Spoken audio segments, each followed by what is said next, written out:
بسم الله الرحمن الرحيم. ومن الناس والدواب والأنعام God created different types of species, and only scholars fear God more than any other people. These are some meanings of the verses from the Quran. In the name of God, peace and prayer on the Prophet Sayyidina Muhammad. My warm greetings this morning from the headquarters of ICESCO, with a lot of science, but also a lot of faith, and to our scholars, old scholars and modern scholars. We are now to celebrate one of the eminent scholars, Abbas Mahmoud al-Aqad, in the 60th anniversary of his death. We are also celebrating many of the values he praised. He was somebody who taught himself. He was self-educated, and a man who was also very keen on following eminent scholars. In his writings, we find something like 90 books. He is a man who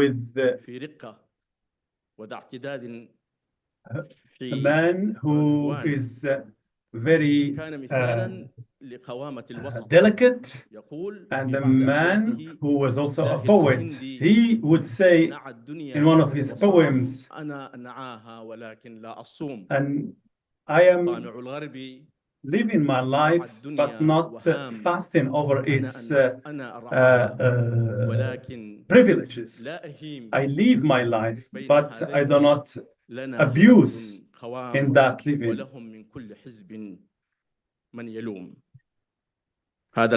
This eminent scholar is today celebrated by a number of scholars, and some of them is here with us, and you'll also watch a video first about this eminent scholar. An eminent scholar, and encyclopedic writer, the leader of a Diwan school in literature, and many other schools. He was named he has given many names in terms of عباس محمود العقاد، الأديب والناقد والمفكر والصحفي والشاعر والروائي. The poet and the novelist. شكلتها عناصر متأصلة These التأثير. are inherent التي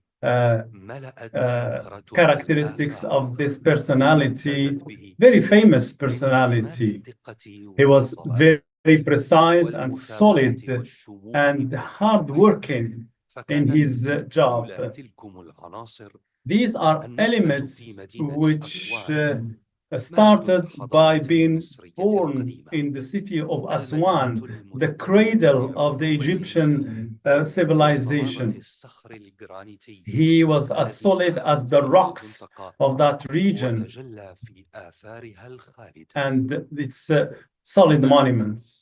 Here, the child Abbas was raised, and he would get in touch of the tourists, asking them and discussing with them. That was his first contact with the Western or international civilizations. He would listen or would hear about all the scholars and eminent personalities coming from there. He left school, traditional school, at the end of the elementary grades. After achieving the 6th grade, he left, and that was astonishing to his teacher because he was very promising. With that certificate of preliminary or of preliminary education, he went to discover new knowledge. He read many books and got in touch with many languages and knowledges. He was very hardworking in seeking knowledge by reading the major Arab books, which carried in them the keys to treasuries of knowledge.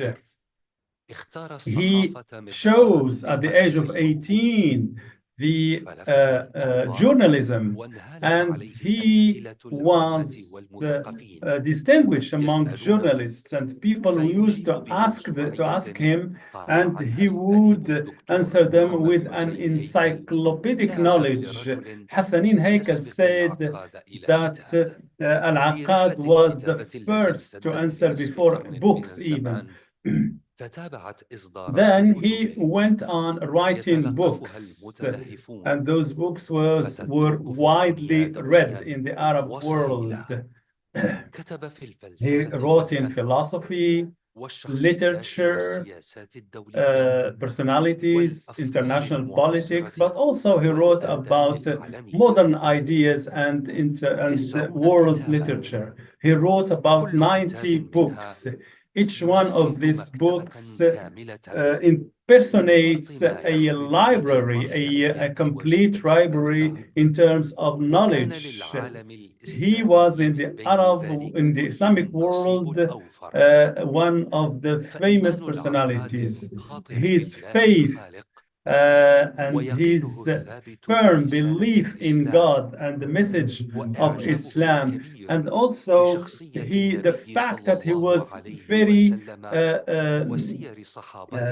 admiring of the Prophet Muhammad and his followers, made of him somebody who defended religion, defended Islam, and was very hardworking in fighting some ideas against Islam.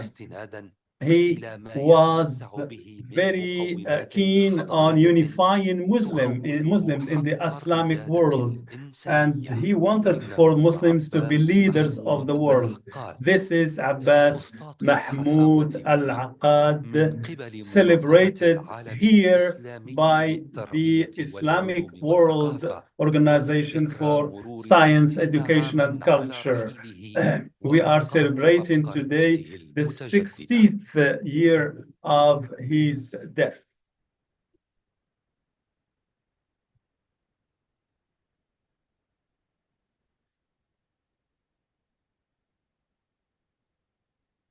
نرحب We would like to welcome all the thinkers, artists, literary persons who came to honor us.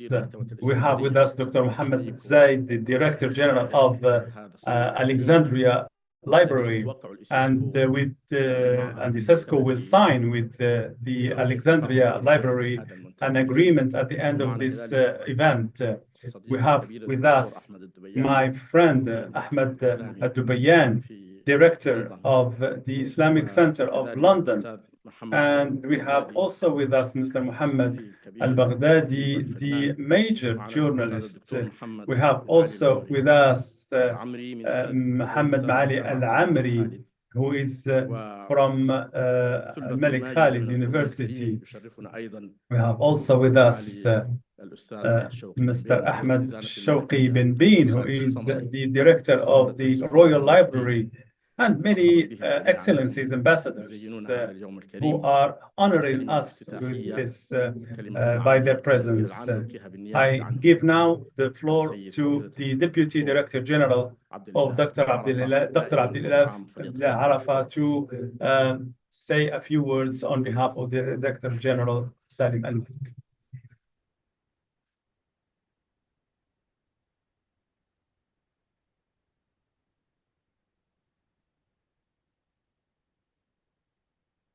بسم الله الرحمن الرحيم. In the name of God, الحمد لله رب the most العالمين gracious, the والصلاة most والسلام merciful, على praise سيد to God البلغاء and prayers النبي العربي and peace الأفضحي be الأمين upon the messenger of أصحاب God. المعالي والسعادة الحضور Your الكرام Excellencies, السلام honorable عليكم ورحمة الله presence, تعالى Assalamu alaikum wa rahmatullah.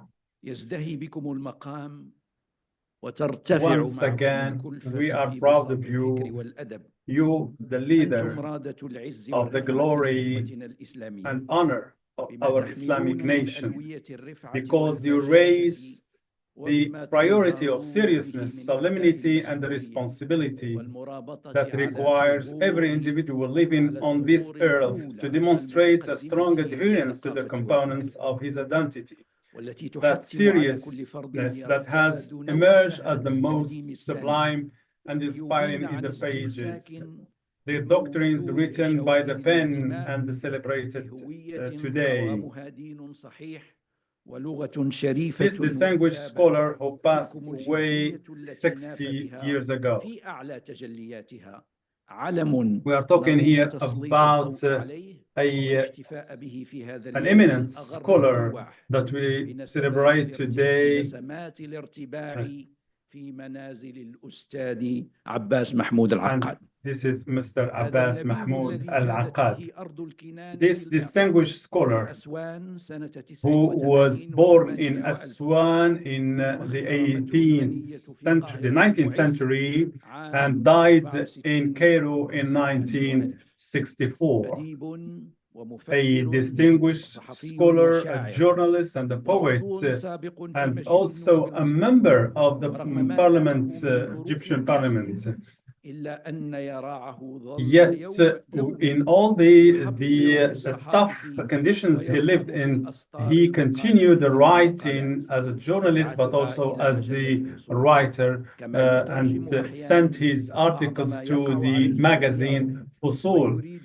He wanted to remind people of some knowledge that they have forgotten. Before that or after it, he is a distinguished scholar who was in very epistolic exchanges with Taha Hussein, Zaki Mubarak, Mustafa Sadiq al-Rafi'i, Dr. Mustafa Jawdat from Iraq, and Dr. Aisha bint al-Shati, who was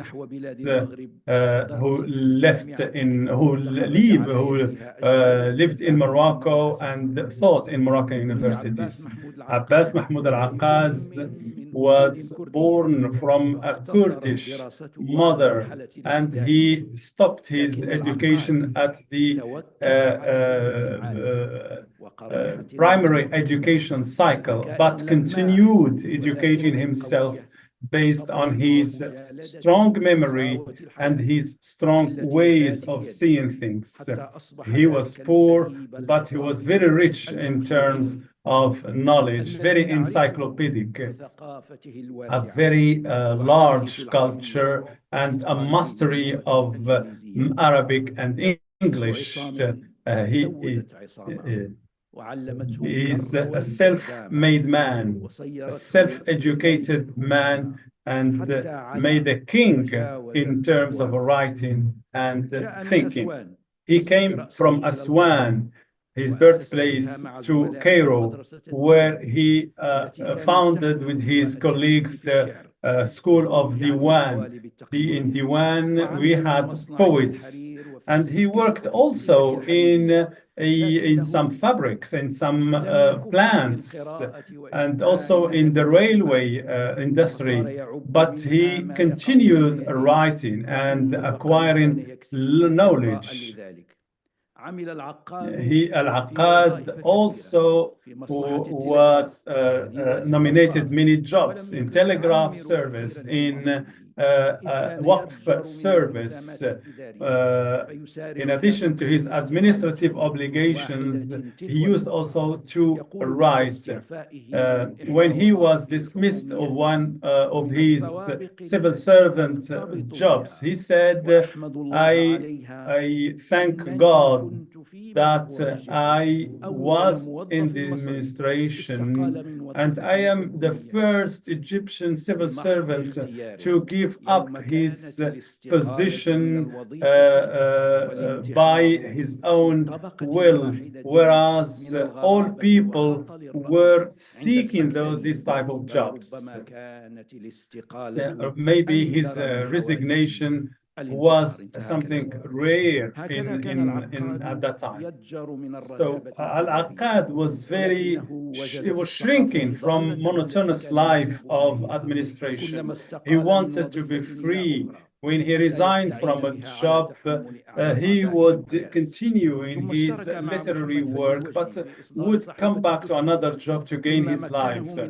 Then he made contact with many scholars, especially and politicians like Saad Zaghloul, and the magazine that they founded stopped, and he was obliged once again to look for a job to get a living.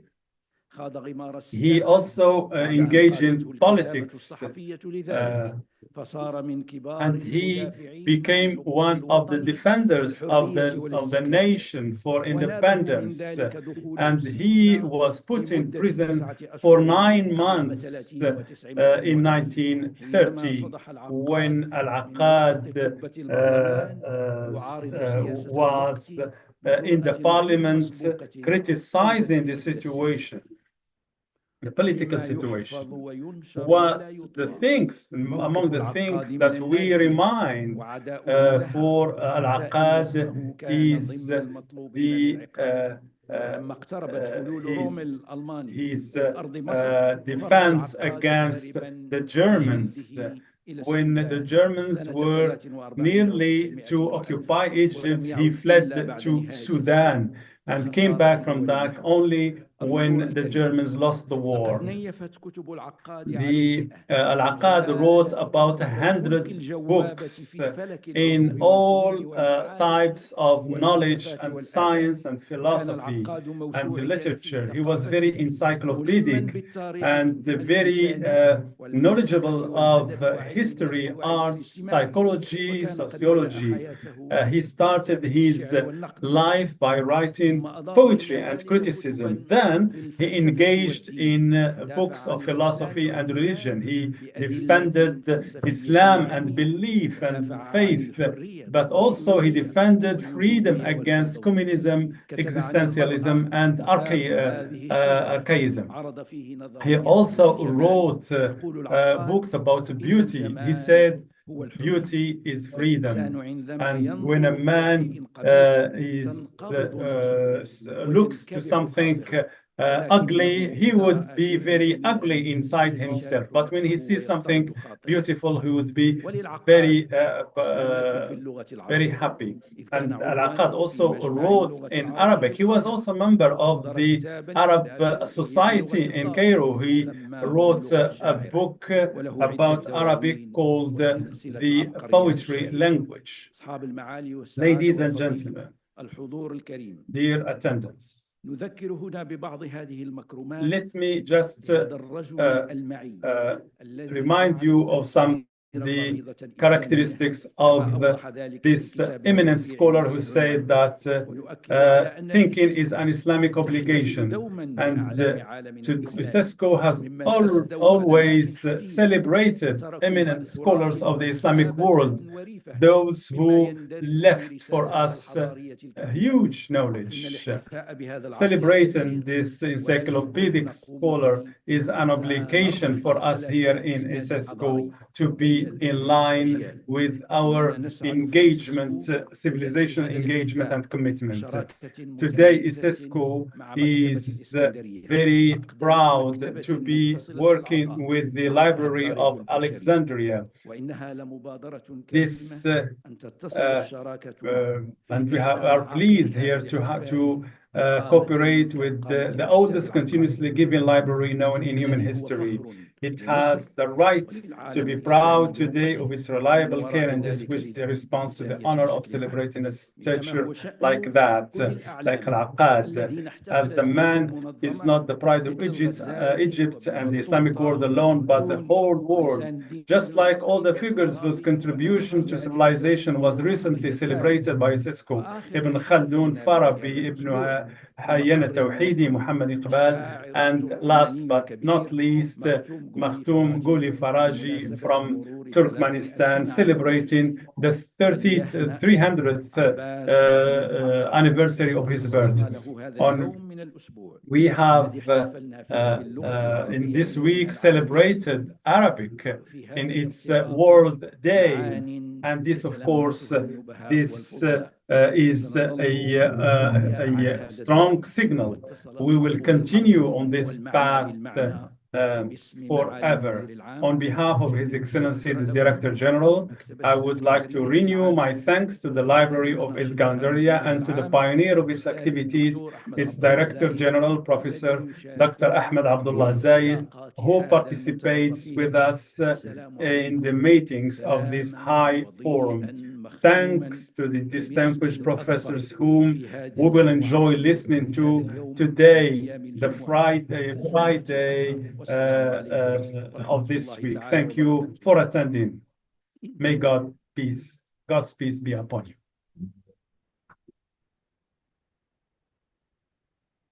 وكتب على المرأة هذيك واحد ديستري بيوتي ديستري هذه الشجرة ديستري. Thank you very much for this statement about this learned man.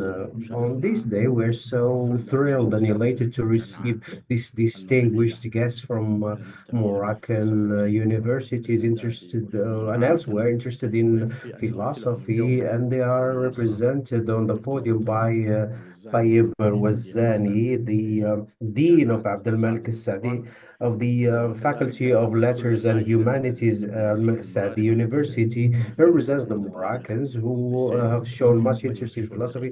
And Mr. Chaudhry, the diplomatic mission head.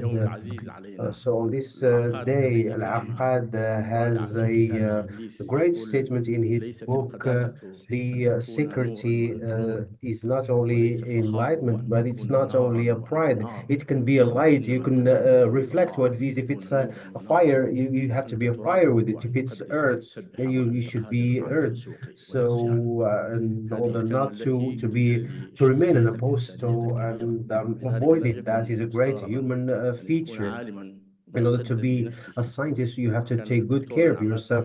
Nahmed Ahmed Fuad, in her book, which she published before she died, about Kulthum, Al-Aqad used to say, and he used to speak as a serious, and that wouldn't be repeated. And the pyramids and Al-Aqad and Kulthum all combined, they stand for something. As for the ICESCO and its programs, we have this, and we talk about this icon of belonging to our arts, literature, and philosophy. Mr. Mohammed Abdullah Zaid, the Alexandria's the library director, to talk to us about Al-Aqad. Thank you very much, sir. The floor is yours.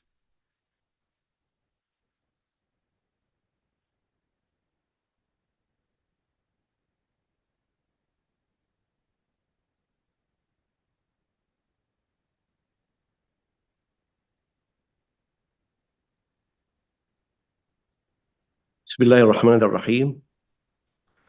معالي الدكتور عبد الإله بن Your عرفة Excellency, نائب المدير العام the للجامعة Ibn Arafah, the المنظمة Vice الإسلامية للعلوم والتربية والثقافة، Director of the سعادة السفير ICESCO, خالد فضل the الله Khalid Fadlallah, the مدير مركز Ambassador, الحوار the المنظم، Head of the أصحاب المعالي Civilizational Dialogue, والسعادة الحضور distinguished الكرام. guests, Your Excellencies. بداية First of all, أود نيابة I would عن like, نفسي on وعن behalf زملائي of في مكتبة my colleagues at الإسكندرية the أن Alexandria أشكر Library, القائمين to thank all والمنظمين the لهذه organizers الندوة of this الجليلة، symposium, this beautiful وشكري symposium. الخاص I would إلى like to معالي extend my الدكتور particular thanks سالم to بن محمد His المالك Excellency Muhammad المدير العام Al-Malik, لمنظمة the Director الإيسيسكو، General of ICESCO, والسفير and خالد the فتحي Ambassador Khalid الرحمن Fath مدير مركز Rahman, الإيسيسكو the للحوار head of الحضاري. the كما Civilization أشكر Dialogue السادة الحضور الكرام الذين Center. I would like to thank the يشرفوننا distinguished اليوم في guests who هذا have الجمع honored us with their المبارك. presence.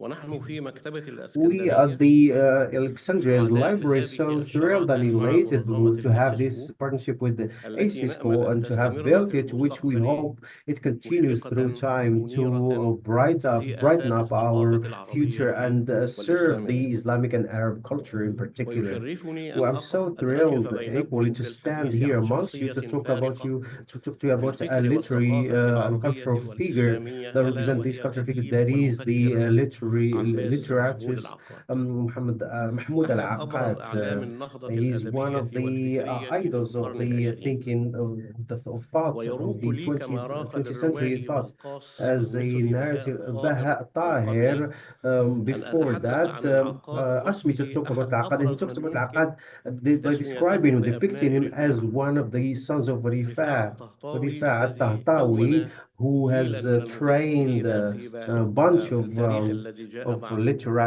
literati الجيل الذي from خرج من Egypt, رحم and النهضة قاد he هذا was the الرائد Renaissance العظيم رفاعة man. الطهطاوي Rifa' في مصر، Tahtawi therefore played a major يلتئم role مع المشرق where he brings together the المشرق East and West ويشع to الكثير من interact, النور and lots of light والضياء والمعرفة emanated في سائر from أرجاء him الأمة to العربية extend to والإسلامية. the largest لقد أبلى zones of the العقاد Islamic بلاء عظيما world. في عدد من Al-Aqad المجالات، has brightened up and has فهو الشاعر shined in different والأديب والناقد specialties. والسياسي He's a الوفدي critic, الذي a دفع political ثمن critic, التزامه a poet, and السياسي he غاية paid a big غاليا. price وهو for his المفكر المنخرط في commitment. قضايا He's the وطنه thinker who is وأمته engaged العربية in his والإسلامية. uh, لقد كان عباس محمود Islamic العقاد رحمه situation and الله his culture. نموذجا God فريدا bless في him. Mr. الجمع بين Al-Aqad الفكر الإسلامي is a العميق model in والرؤية النقدية combining the profound المتطورة Islamic التي thought ميزت with the عصره. modern time, and while وقد reflecting on تركت the مساهماته issues of his الفكرية era. أثرا بالغا His في literary تشكيل contribution الوعي have الإسلامي have الحديث. shaped the modern ومن خلال Islamic world أعماله thinking, and through his work استطاع and العقاد masterpieces, أن Al-Aqad has ينزل managed to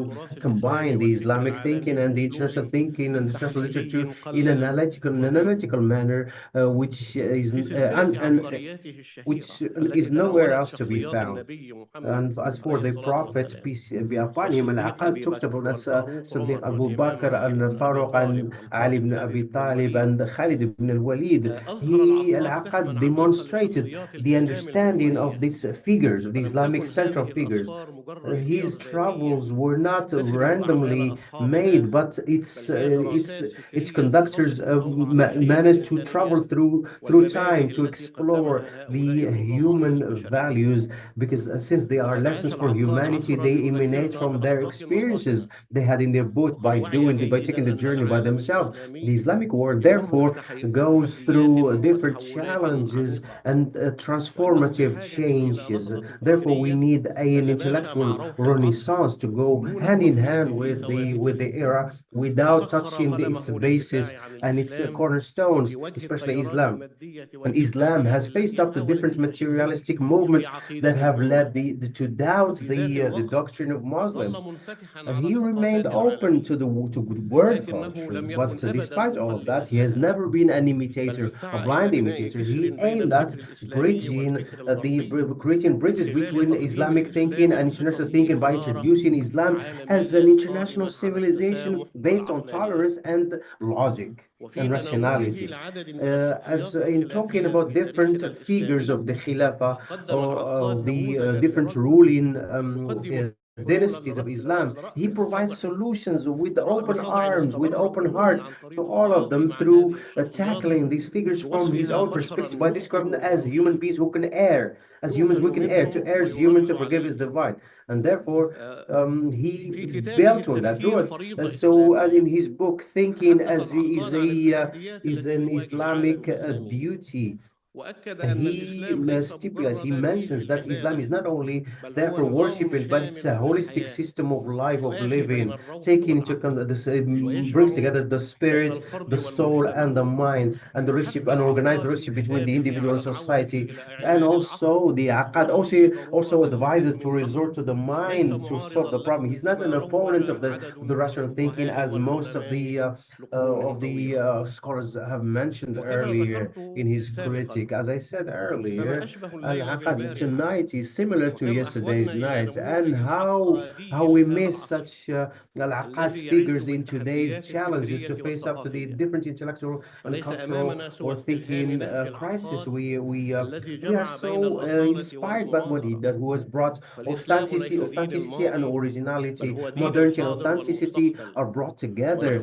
in his writings. We're so capable of introducing or reintroducing Islam in a positive way if we reread our culture critically with a kind of vision that is clear. You have to be visionary. This is the only lesson we can extract from the life of Al-Aqad and his whole career. There's been lots of lessons that we may cite. For example, mention a few. Let's learn and help our youth learn that life is a journey, and it's an incessant journey, and success does not come along through all of the things, through theory, but on working on oneself and brushing up the skills and taking care of it and making sure of gaining new skills. And Al-Aqad has set a great example in this direction. As for knowledge, secondly, the order of knowledge and the position of that is linked to the knowledge and position to provide and the science to us, it's not limited to university certificates or degrees we receive. Al-Aqad has never had any higher education diploma, and he was not promoted in the authority or governmental authority, but he gave bonus. He promoted himself through the knowledge he gained by himself. He was a self-made man. Even the ministers who received the highest degrees wouldn't have reached his degree or his level. knowledge has no limit, it's limitless. And that's Al-Aqad who's innovative. He writes in civilization, literature, in psychology, and we remember in his genius how he tried to look for the keys to personality and provides keys to understanding key figures of the personality. He also tackled poetry in a narrative way. This means that this holistic knowledge opens new horizons to creativity on also it opens the Pandora door of creativity and makes of the formula and the recipe very delicious for everybody to consume and enjoy as a literary masterpiece. Al-Aqad hence has inspired us through his lessons, through his writings and his style of writing. In his Arabic style, its rational style, he poses the idea and then he tries to debate it and delve into it without with much aesthetics in his books, on the series of his books of geniusness. He developed a style to understand the dimensions of the personality in a systematic, controlled manner. In trying to, in an attempt to come up with keys to the personality and understanding, he developed a systematic model to be followed, which has been inspiring others for years and years. Last but not least, those political attitudes that were clear-cut and obvious, to which we've listened from the Vice Director General who talked about this, and Al-Aqad paid a big price for all of this. These are just models of the lessons that can inspire us, that we can get from Al-Aqad and from his assurance, who's making sure to provide us with the model of work and functioning that should inspire us, and we have to extract from it those lessons to learn from it and move forward so that our youth can learn from it and learn from them ourselves as adults. The distinguished guest talking about Al-Aqad does not stop only there. He is an intellectual school, a fully fledged school, intellectual school that has introduced to the Islamic world a rich thought, rich with ideas that is still inspiring us up to today. In this symposium, while talking about his contribution to Islamic literature, we're talking about the inspiration in building an Islamic Renaissance capable of facing up to the current and present day challenges. I would like to wrap up by thanking all of those who have commemorated this eminent figure. Hopefully, his science and his intellectual contribution would benefit us and benefit the Islamic and Arab world. Secondly, I would like to express my happiness and joy along with my colleagues at the Alexander's Library by being capable of able to participate in, and will be signing a partnership with the ICESCO, this foundation, with this organization, which done a great work to serve the Arab and Islamic civilization and culture. Thank you very much for your attention.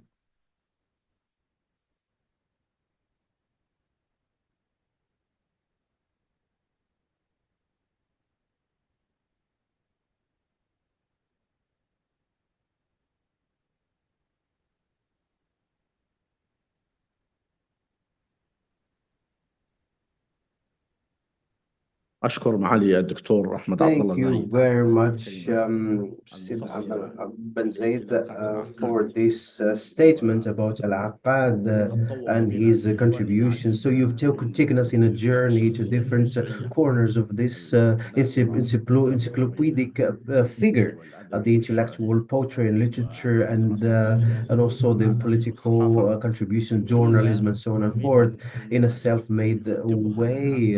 Everything has been documented and mentioned and talked about by the speakers in this session, this scientific session, which talks about, which handles the genius of Al-Aqad. Now I would call Salim Mabrouk, Dr. Salim Mabrouk, from the head of the cabinet in the ICESCO, and also the Academy of Aqad, or Academy of Cairo, which has always talked about the Aqad and has done a lot in his favor. Thank you very much. The floor is yours, sir.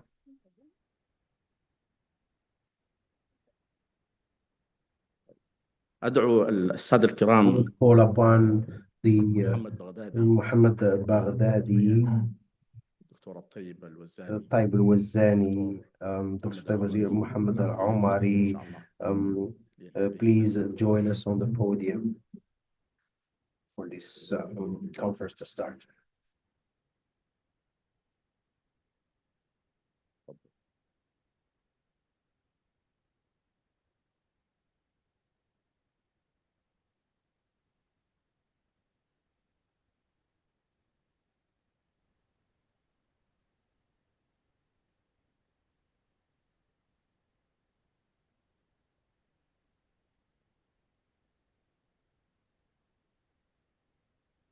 جزيل الشكر لسعادة السفير خالد فتحي Thank you very الرحمن much, Khalid Fatah Rahman, for giving us the floor, for allowing us to host this session with this group of intellectuals belonging to our Islamic and Arab world.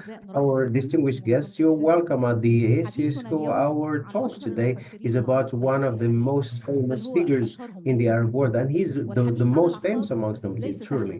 Talking about Al-Aqad, describing is not easy. We're facing up to more than one problem. That is its categorization. We don't know how to categorize him. Is he a literati or an intellectual or a historian? Since he belongs to all of these categories combined in the same degree, almost. He's a good poem from a higher degree, as Tahsin described him as Aqad should be decorated as the poet of his time. And Aqad is the translation. He translated lots of books, and he introduced lots of eminent figures of his time, and through the presentations we've seen today, and through the short movie we've seen, and from the eminent speakers who spoke earlier, they talked about him and presented a portion of his work. So the categorization issue is still an issue. The famous Anis Mansour, one of his students, Al-Aqad himself is, when he sits down, that doesn't say Al-Aqad. Al-Aqad sat down. We don't say he sat down, but he fully sat down. That means that he was eminent and difficult to categorize him. Despite this saying is exaggerated, but it still carries with its force some significance, and that today implicitly we'll be trying to delve into all of this with our guests, with this heritage of this encyclopedic figure in the belonging to the Islamic and Arab world. Our session starts today with Muhammad Baghdadi, who is a journalistic writer and a critic and an artist, and also a member of the Intangible World Heritage at the and also previous director of the center, and also the forum for the Arab calligraphy, and the director of Mihwar satellite TV, and he directed different drama movies like Sikit Salama and Carmen and so on and forth. So he was a drama director, and he'll talk to us about compassion and justice in Islam between the genius of Omar and the genius of Aqad. Go ahead, the floor is yours, sir. Peace be upon you, and morning greetings to you all. In fact, and in the beginning, I would like to extend my thanks to all of those who have contributed to holding this international symposium. And I would in particular thank His Excellency Salim Mohammed Al-Malik, the Director General of ICESCO, along with the Vice General Directors Abdel Ilah bin Arfa. And also my thanks are extended to my dear friend, the Ambassador Fatah Rahman. I would like to thank Salim Mabrouk for this introduction. يتعلق be talking to you about this العقاد figure, من خلال العقاد, العدل والرحمة في الإسلام about my presentation is entitled Compassion and Justice in Islam between the genius of Omar and the genius of Aqad. بالأستاذ عباس محمود العقاد عندما قررت وزارة التربية والتعليم المصرية So the دراسة Ministry of على الصف National الأول Education in الثانوي، Egypt have started to introduce Al-Aqad to its school programs in عام وفاة 1964. وكنت قد قرأت The year الحديث عن Al-Aqad عدالة أمير died. المؤمنين وثاني الخلفاء الراشدين And also there was this question of the companions of the Prophet and بدأت قراءة دراسة عبقرية عمر the heirs of the المنهج التعليمي انتابني حالة من العشق لهذا النص Sorry, the شديد interpreter الرغبة cannot hear. والدلالة Sound على is مدى not clear. عدالة عمر الفاروق ورحمته وبأسه في آن واحد، ولم يتوقف الأمر عند هذا الحد، بل بدأت البحث عن باقي Therefore, العبقريات. I started حسن to الحظ delve into أن all of المكتبة this. المدرسية كانت عامرة بأمهات الكتب آنذاك، وبعد أن انتهيت منها جميعا ظلت عبقرية عمر هي العبقرية الأكثر قربا إلى العقل والقلب معا. So this Omar's genius combines both the heart and the mind together, and that's what gives it more power. In Arabic-speaking TV in Egypt introduces programs, and where Taha Hussein was one of the guests, and he spoke about Al-Aqad, and he talked about Al-Aqad. There were also other Yusuf al-Sabai, Mahmoud al-Rifai, الشناوي, Amir Yusuf Ghorib, Ihsan Abdul Qaddus, Kamil Suhail. And the program was made by Anis Mansour. Anis Mansour asked Taha Hussein at the time on this TV plateau, what do you think of Al-Aqad? And he answered, هل قرأتها؟ فأجاب أنيس منصور طبعا لقد قرأتها كلها. فعاد طه حسين يسأل من جديد هل فهمتها؟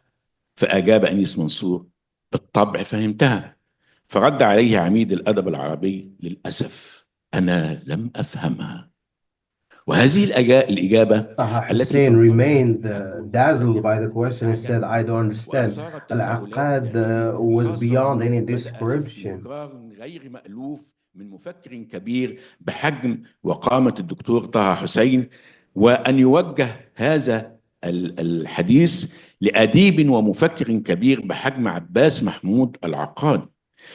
كان يكن له طه حسين احتراما وتبجيلا لا ينكره أحد، وازدادت دهشتي عندما تتبعت علاقة الدكتور طه حسين بالأستاذ العقاد، وجدت أنه يشوبها الود الخالص والاحترام المتبادل، إذ عثرت على إهداء كتبه الدكتور طه حسين لعباس العقاد وهو يدير روايته الشهيرة دعاء الكروان. كتب طه حسين يقول في الإهداء: إلى صديقي الأستاذ الكبير عباس محمود العقاد، سيدي الأستاذ، أنت أقمت للكروان ديوانا فخما في الشعر العربي الحديث. So in Qayrawan, there are books, and there are lots of books that's been issued in 1932, the gift to Al-Qarawiyyin.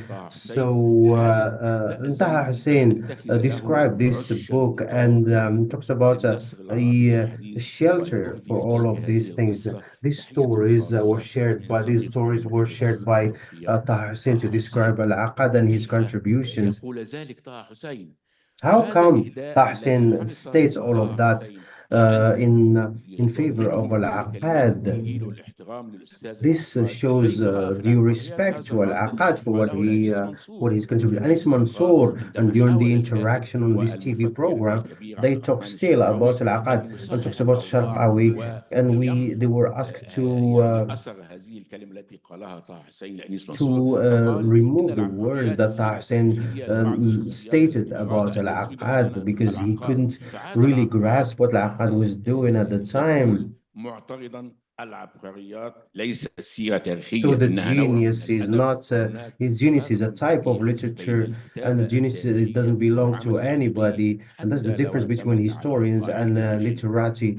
They both distinguish in both things. They're still dazzled and astonished. The artist Salah Tahir, who is a friend to Al-Aqad's and Taha Hussein, he emphasized to Anis Mansour that he heard Dr. Taha Hussein showing his admiration of the personality of Omar in the salon of Omar, and he stated certain shortcoming words in favor of Al-Aqad, and he stated that Al-Aqad is beyond any description. لأن أتخذ عنوان مداخلتي تحمل شيئا من هذا المعنى. صاحبي والله لا خربونا. في الإسلام بين عبقرية عمر وعبقرية So the العقاد. genius of Omar and the genius of Aqad are intertwined in some points.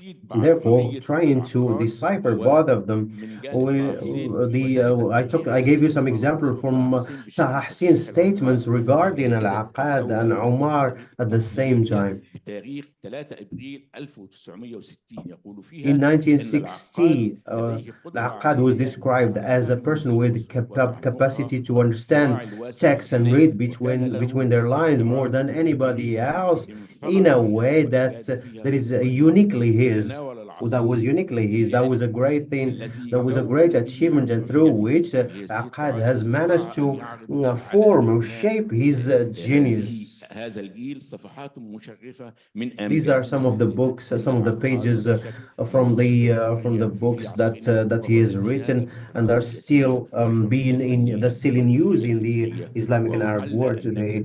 بين المعاصرين من يساوي هذا رأي طه حسين أيضا. هذه التناقضات قالوا رجعنا لهم في الجروب تاعي. وربما يكون هذا الحوار هذه الحوارات هي التي جعلتني أتوقف طويلا لأعيد قراءة عبقرية عمر من جديد. So the genius of Omar has been revived through Al-Aqad because of all of these discussions that were opened.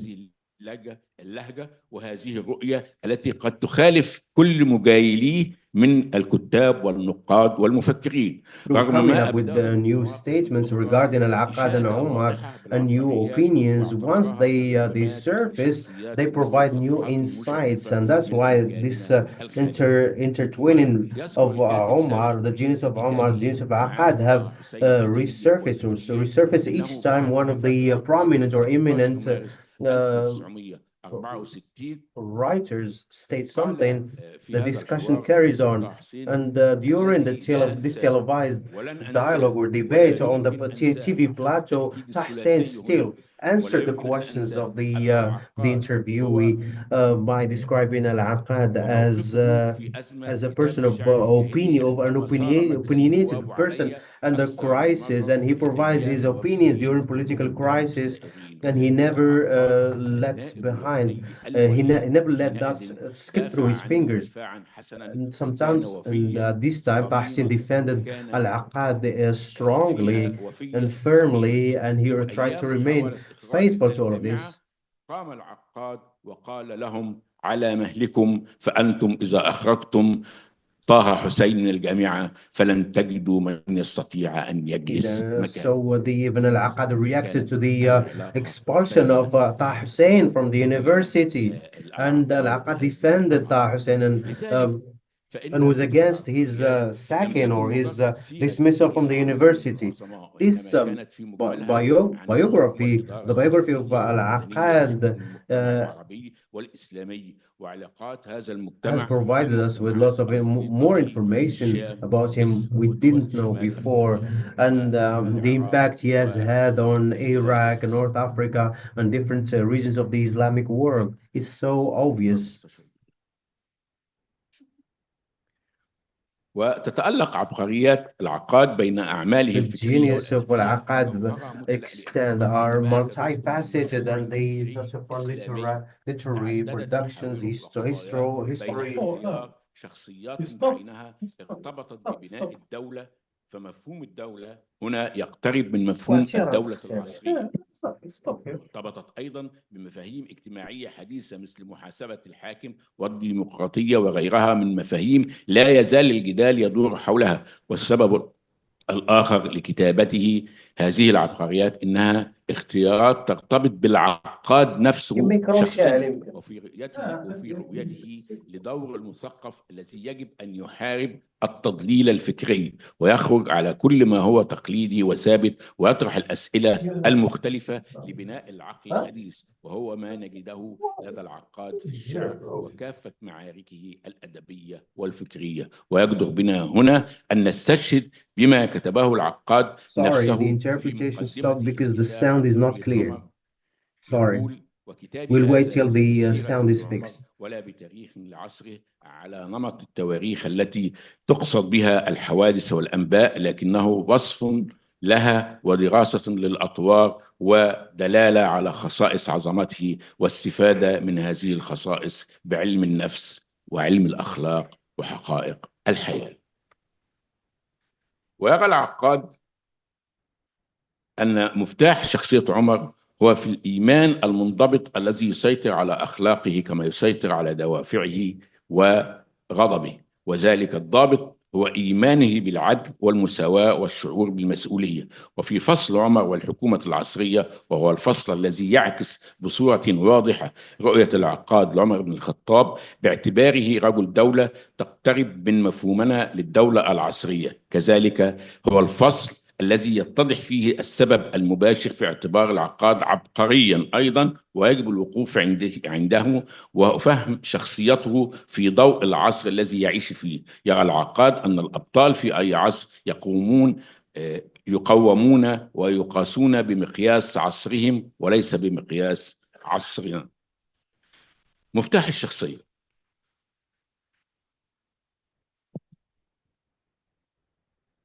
تتجلى عبقرية العقاد في سلسلة كتبه عن العبقريات. إنه ابتكر معيارا جديدا لم يسبقه إليه أحد في تقييم شخصياته وأبطاله، وهو مفتاح الشخصية. وتنسب براءة اختراع هذا المصطلح أو صك هذا المصطلح للأستاذ عباس محمود العقاد. ومفتاح الشخصية هو الأداة الصغيرة التي تفتح لنا أبوابها تنفذ بنا وراء أسوارها وجدرانها، وهو كمفتاح البيت في كثير من المشابهة والأغراض. ومفتاح الشخصية هنا ليس بوصف لها ولا بتمثيل لخصائصها ومزاياها، ولكنه أداة تنفذ بك إلى داخلها لصبر أغوارها، فتبوح لك الشخصية بأسرارها الدفينة وتنفذ بك إلى أعماقها الدافئة. وعند العقاد سنجد لكل شخصية إنسانية مفتاح يسهل الوصول إليه أو يصعب على حسب اختلاف الشخصيات. وعندما نتأمل دلالات مفتاح شخصية عمر بن الخطاب سنجد أن طبيعة الجندي في صفتها المثلى هي أصدق مفتاح للشخصية العمرية في جملة ما يؤثر أو يؤثر أو يروى عن هذا الرجل العظيم. هكذا قال الأديب الكبير عباس العقاد عن مفتاح الشخصية. وفي النهاية لا أجد أبلغ من قول رسولنا الكريم لأختتم بها كلمتي. فقد ورد عنه صلى الله عليه وسلم أنه قال: لو كان بعدي نبي لكان عمر. ويكفي أن نسمع هذا القول من الرسول الكريم عليه الصلاة والسلام لنفهم سمات هذه الشخصية كما جاءت في كتاب العقاد. فقد كان عمر بن الخطاب عادلا رحيما حكيما ذو بأس في إحقاق الحق، ولم يكن ممن يندفعون إلى الغلبة والتوسع في اتجاه السلطان. هذه هي عبقرية عمر وأيضا عبقرية العقاد.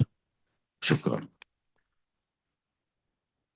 جزيل الشكر للكاتب الكبير محمد البغدادي ببداية عرضه للموضوع والسجال الذي يتم دائما عندما تطرح سيرة الكاتب الكبير العقاد، فهذا دائما يعني ما يشتبك باسمه.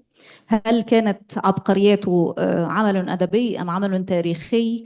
العمل التاريخي يطرح الموروث التاريخي بكل ما فيه من إخفاقات وإنجازات، وإنما العمل الأدبي هو يضع صورة ملائكية، صورة ملهمة للمستقبل، ونرى أنه خرج من كل ذلك أنه جراح ماهر جدا، متخصص في علم النفس بشكل كبير، يشكل مشرط مع كل شخصية يستطيع من خلالها أن يفتح مفتاح الشخصية.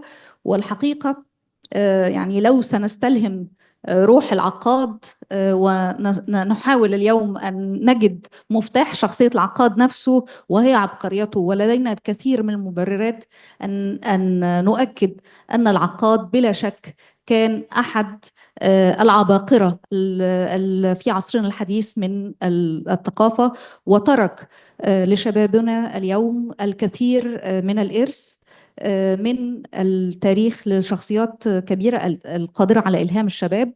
وهذا الحقيقة سيأخذنا للمداخلة الثانية من الدكتور طيب الوزاني، وهو عميد كلية الآداب والعلوم الإنسانية بجامعة عبد الملك السعدي بتطوان. حصل على دكتوراه دولة في الآداب من جامعة سيدي محمد بن عبد الله بفاس في 2003، متخصص في الأدب المغربي والأندلسي والنقد الأدبي، له عدة أبحاث علمية من بينها بلوغ القصد والمرام في مناقب القطب السيد الحاج عبد السلام الوزاني، والمولد النبوي في العصر السعدي باعتباره محفزا على الإبداع الشعري والتواصل الثقافي والعلمي والصوفي بين المغرب وإفريقيا الغربية جنوب الصحراء، بالإضافة إلى دراسات هامة حول بنية القصيدة النبوية في عهد العلويين والسعديين. الحقيقة الدكتور طيب الوزاني سيقدم لنا الآن ملمح عن الروح الإسلامي في شعر عباس محمود العقاد. شكرا سيدتي الفاضلة. بسم الله الرحمن الرحيم. الحمد لله الذي علم بالقلم، علم الإنسان ما لم يعلم، والصلاة والسلام على سيدنا محمد وعلى آله وصحابته والتابعين، صلاة أهل السماوات والأرضين عليه، وأجري يا رب لطفك الخفي في أمورنا وأمور المسلمين أجمعين. سيدي صاحب الفضيلة بروفيسور عبد الإله بن عرفة، نائب مدير الإسيسكو العام للبرامج، سعادة السفير الأستاذ خالد فتح الرحمن مدير مركز الحوار الحضاري، سعادة الأستاذ الدكتور أحمد عبد الله زايد مدير مكتبة اسكندرية، السيدة الدكتورة سالي مبروك مديرة مكتب المدير العام للإسيسكو، أيها الحضور الكرام، السلام عليكم ورحمة الله تعالى وبركاته. اسمحوا لي بداية أن أعبر عن سعادتي العارمة وحضوري البالغ وأنا أجلس في هذا المجلس العلمي الكريم، المجلس العلمي المنيف، لأدلي بدلوي وأقدم ورقة عن رجل طوقت شهرته الآفاق، وكان يتسم بالموسوعية والنبوغ والعبقرية، وأسهم في إثراء وإغناء الثقافة العربية والإسلامية والأدب العربي والنقد العربي أيضا. إذن سعادتي عارمة لأن كلية الآداب والعلوم الإنسانية بتطوان تشارك وتحضر هذه الندوة المباركة التي تنظمها منظمة الإسيسكو مشكورة، احتفاء بهذا العبقري، بهذا الإنسان، بهذا العالم المشارك كما يقول المغاربة، فهو مشارك لأنه متعدد الاختصاصات، ويتأبى على الباحث أن يحصره أو أن يصنفه في مجال معرفي متميز، ولذلك فهو موسوعي، فهو متعدد الاختصاصات، فهو يعني مجالاته متعددة وهناك تكمن فرادته وعبقريته. إذن كلية الآداب التي تتضمن شعبة للغة العربية، وهي شعبة كما هو معلوم تعنى بالأدب العربي، وأنجزت في رحابها، في رحابة الشعبة بكلية الآداب، دراسات قيمة حول هذا الأديب النابغة، سواء في مرحلة الماستر أو الدراسة أو الدكتوراه أو في البحوث التي قدمت لمجلة كلية الآداب. إذن فالكلية يحق لها أن تعتز بهذه المشاركة. قبل أن أشرع في كلمتي وأدخل صلب الموضوع، لابد أن أنقل إلى السيد نائب المدير وإلى السادة الحضور الكرام وإلى إدارة المنظمة، إدارة إيسيسكو، سعادة وتحية السيد رئيس جامعة عبد المالك السعدي البروفيسور بوشتا الممني، الذي كان سيرافقني لحضور ومتابعة أعمال هذه الندوة المباركة، ولكن ظروفه العملية يعني منعته أن يحضر معنا ويشارك. لذلك فهو يعني يقرئكم السلام وينقل إليكم المحبة والتقدير ويتمنى للندوة التوفيق. إذن شخصية العقاد أيها السادة تتأبى على التصنيف كما قلت التحديد، وثقافته الإسلامية هي ثقافة واسعة، ثقافة His encyclopedic, very large and comprehensive, and his culture and education is very authentic, but also his belief in Islam is very strong, something that can be seen in his writings and his work in literature, criticism, and knowledge and science. He is an eminent personality among scholars. God has endowed him with this genius and brilliance. So how Al-Aqad, by his creation and creativity, strengthened his belief in Islam, as Mr. Abdullah bin Arafat said. He said that he is a brilliance. That means that he is very brilliant, prodigious, mastermind in many sciences. He could describe very precisely and accurately his environment. He opened up to many sciences and many knowledges, humanities, history, biographies, etc. He is our pride, in fact, in our Arab culture. And we need to also stress the fact that this celebration comes in parallel with the celebration of the Arabic World Day. We do praise this effort from ICESCO to have these programs going together this way. Al-Aqad is a pioneer of the innovative school in the Arab literature. He is one of the pioneers of the Arab Renaissance, literary Renaissance. He is known that he is very distinguished. He was a very inspired man of literature, but also an inspired journalist. And here we can see how this personality is quite distinguished, and he has many gifts.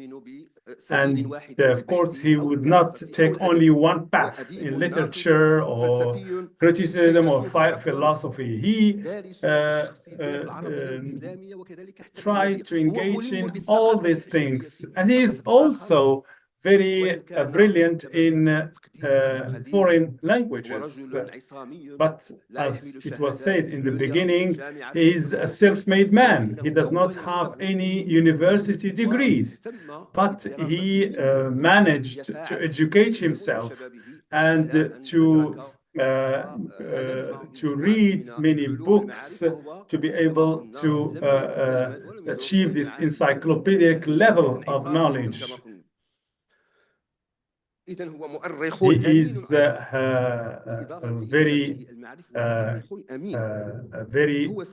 reliable history person. He writes about history, and he's also a critic and he engaged also in criticism. المجالات And all these domains and genres cannot be found all together in one person. This is quite rare and scarce. ولذلك المغاربة That's why عن هذا الشخص مشارك Moroccans أو عالم called مشارك him وهو يقابل الموسوعي. an encyclopedic إذن فهو في العلم scholar. بحر لا He شاطئ له is a large sea with no shores. وهو عصامي. He is a self-made man, as we said. He educated himself. مؤلفاته His ستغني books المكتبة are العربية الإسلامية enriching بل the إن Arab and هذه Islamic المؤلفات library. يعني هذا الإثراء الذي أثرى به He was very prolific in writing about fiqh, about philosophy, and about biographies, and his books were translated to many foreign languages. العقاد نموذج Al-Aqad is a model of the Arab critique, and المسلم بمكونات who is very knowledgeable about the criticism rules. على أدب الآخر. He also used to know the art and literature of the others.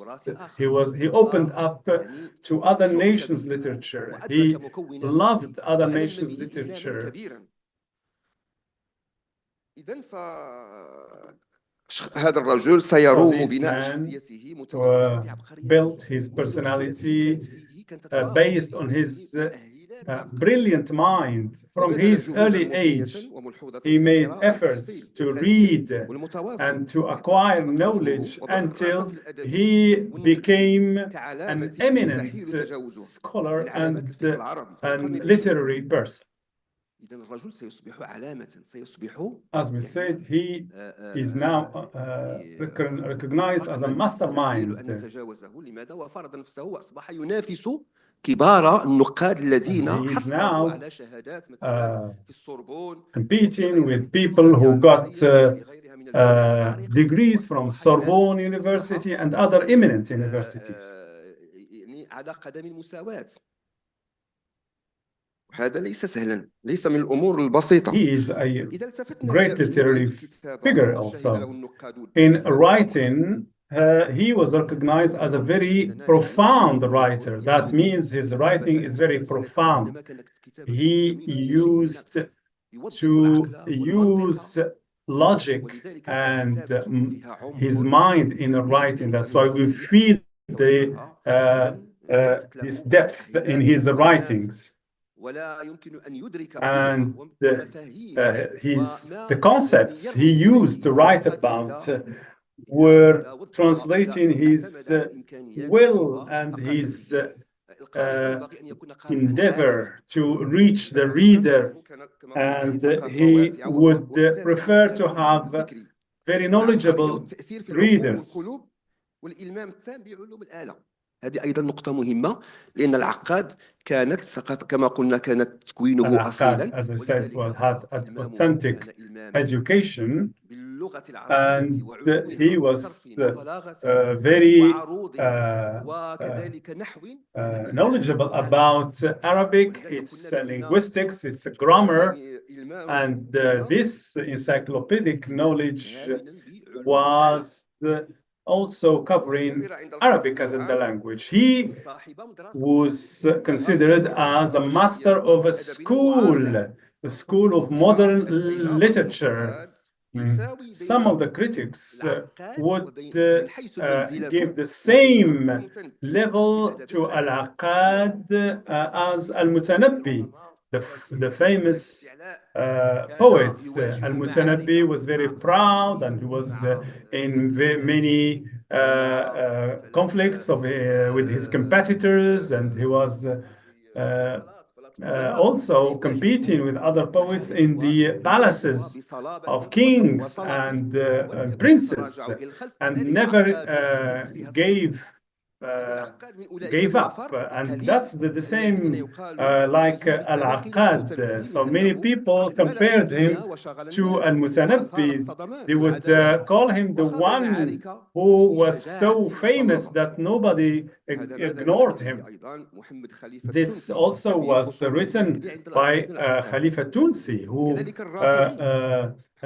Mahmoud Sadiq al-Rafi'i also recognizes Al-Aqad and respects him. He said that I respect this man, even I don't like him. He said, I don't like him, but I respect him. Why? Because in spite of his fact that he's very proud of himself, I would respect him and respect his literature. He's given all his life to reading and writing. And he is among the people who spend all their time reading or writing and not paying attention to what people say.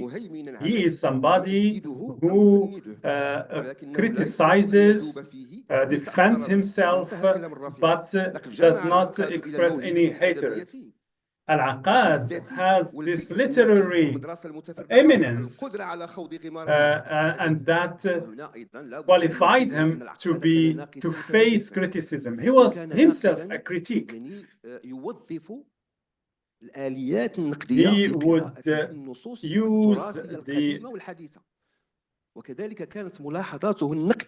use criticism tools to evaluate and judge others. Criticize poetry and prose. He has this knowledge of being up to the level of world-class poets and literary persons. He presented his criticism and his ideas about criticism by analyzing modern and traditional Arab texts, using the criticism tools coming from the West. Al-Aqad was very eminent in this field of criticism in many of his books and articles, especially when he analyzed Ibn al-Rumi, Abu Nawas, al-Hasan ibn Hani al-Andalusi, in his book Al-Diwan, and also in his novel called Khambiz fil Mizan. He also wrote a book called Hours Between Books, Sa'at Bain al-Kutub. And Al-Aqad was one of the people who were very who believed in scientific criticism. That means criticism which used clear-cut tools. Let me now move to another important point.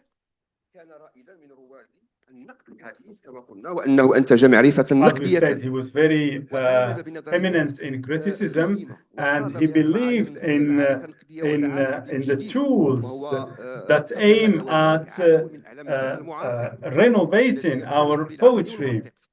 He used logic and mind in criticizing texts. Very accurate in his way of criticizing. When we talk about Al-Aqad, who has engaged in poetry, criticism, history, philosophy, and all these sciences with some kind of wisdom, but also with a lot of solemnity and seriousness. He and scholars would describe him as an encyclopedic person.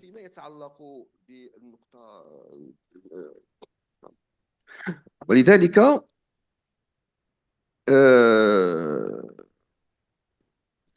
الرجل ولع بالدراسة والبحث والمقاربة والتحليل. He used also to be a researcher, and he defended also Islamic values in his poetry and prose. قادوا حتى ألخص أعتذر كم بقي لي من الوقت. How much time do we have? 1 minute. العقاد So, تبعا العقاد is one of the eminent scholars and thinkers of the Arab and Islamic worlds. كيف تبث روح الإسلام في قصائده الشعرية؟ We need also to stress his Islamic side in his poetry and prose. And in the school of Al-Aqad, we find the value of love, affection, and also some moral values like self-confidence, heroism. These ideas freed the poet from slavery and from using poetry just to entertain rulers and kings. And he was leveraged to the level of the values defenders. He talked in his poetry about mankind. Why is mankind on this earth, and the need for people to believe and faith.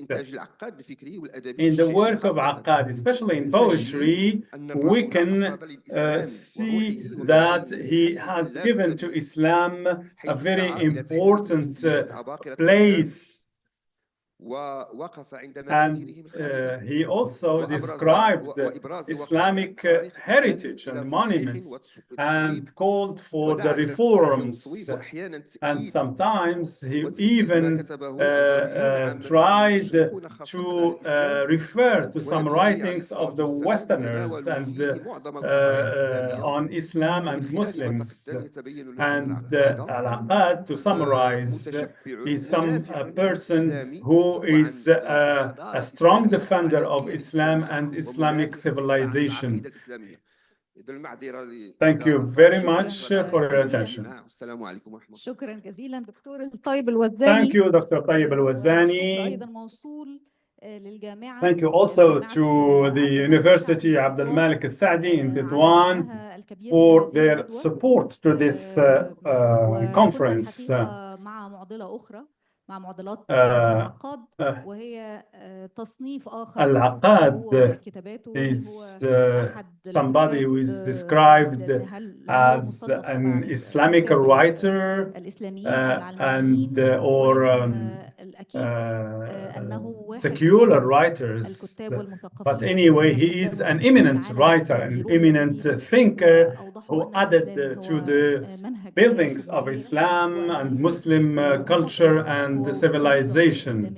He said that thinking is an Islamic obligation, and he is one of the persons who defended Islam against Orientalists, especially some fake Orientalist researchers. It was said that he read some 70,000 books, and he was in contact with many libraries and editors, and some of his books did not reach the Arab library. He was a bridge between Islamic world and the Western world. Now we are going to listen to Dr. Muhammad bin Ali Al-Amri in the Al-Aqad and his relation with King Abdulaziz Al Saud. Mr. Al-Umari is a professor at King Khalid University in Saudi Arabia. He worked as a counselor to the Emirate of Asir. He also had some contribution in curriculum. He published many books, and he has an important presence in many forums and conferences. And he wrote a book about simplifying Arabic. He received many awards, especially the prize of Khalid al-Faisal for the service of Arabic language. The floor is yours, sir. السلام عليكم ورحمة الله وبركاته. السلام عليكم ورحمة الله. الزمان Time the Tuesday, the 5th of Safar, 1365 Hijra, corresponding to the 9th of January 1946 Anno Domini. Place, the yacht called Al-Mahrusa, royal yacht in Egypt, off the Egypt on the Red Sea. Travelers, King Abdul Aziz Al Saud and his companions, including brothers, uncles, and the Egyptian honorary delegation accompanying His Majesty. Event was about the scholar Abbas Mahmoud Al-Aqad reading a poem on that yacht. The travelers spent a day and a half in the sea, and the occasion was the celebration by the Egyptian of the intronization of King Abdul Aziz Al Saud.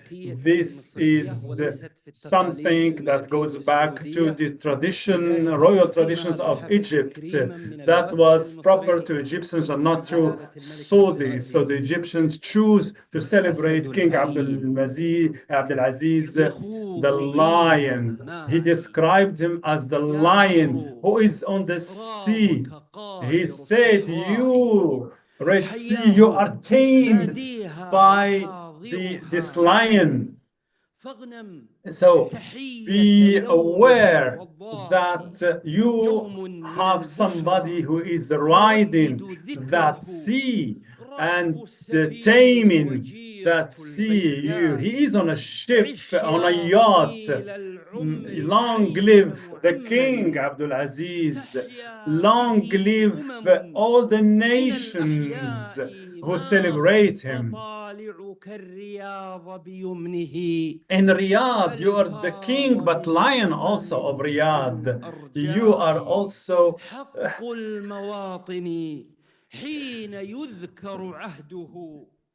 in your era. We all have seen the rights and freedom prosper.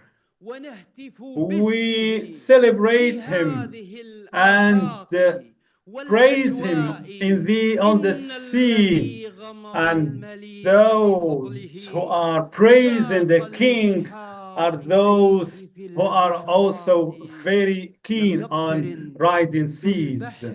We are here on the sea celebrating his intronization, and he's been on the Saudi throne. Abdul Aziz, in his brightness, is just like a planet, a glowing planet among other planets. He is in the land of revelation, of prophecy, and a king also who is a mastermind of minds. You have gathered strength in vision and also in mind. May Allah, may God preserve him and preserve his march under all the skies. The Orient and the Islamic world are happy to have this king so high in terms of dynasties. We have this sublime king, Abdul Aziz, who is the hope of everybody. Al-Aqad was born after Abdul Aziz 13 years, and he died 11 years after the death of Abdul Aziz. They lived in the same era, and he witnessed the First and the Second World Wars.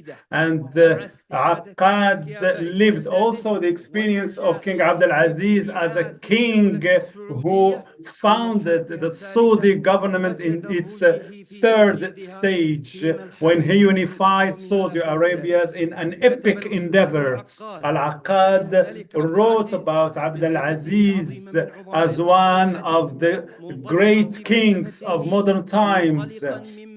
He used his way of seeing greatness as a way to continue life after death. The impact of a great king do not end at the death of that king. They continue in the land, but also outside the land. This is a strength that goes beyond time and place. It's an ageless power. And people like this kind of monarchs who impact their times and the times of others. This is what we call everlasting dynasties or eternity. And this is only something that is given only to great people. Greatness in the past and in the future is synonym to eternity. Al-Aqad talked and wrote about the genius of Abdulaziz, but his greatness was different from the greatness and genius of other genius people, because Al-Aqad was a representative of the Senate of Egypt, and as a member of the delegation sent by the King Farouk to Abdulaziz to invite him to visit Egypt, and he was accompanied in the journey from Jeddah port to Suez port. Al-Aqad wrote many times on Abdulaziz in his articles, especially the articles called Fil Haram, in the Mecca sacred land. He wrote us an article called Abdulaziz is a sports king. Abdulaziz finds that Al-Aqad has written accurate details about the life of Abdulaziz, because this is now considered as a testimony on Saudi Arabia and its founder in one of the most crucial times of history of the kingdom. This is a testimony that should be written in spring water.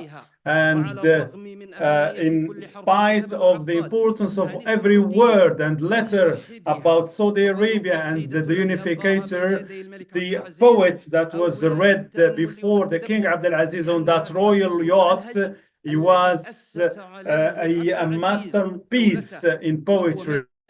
And he would describe in that piece of poetry the model and the methodology of King Abdulaziz in founding a nation. I would hope that Al-Aqad see Saudi Arabia in modern times, nowadays.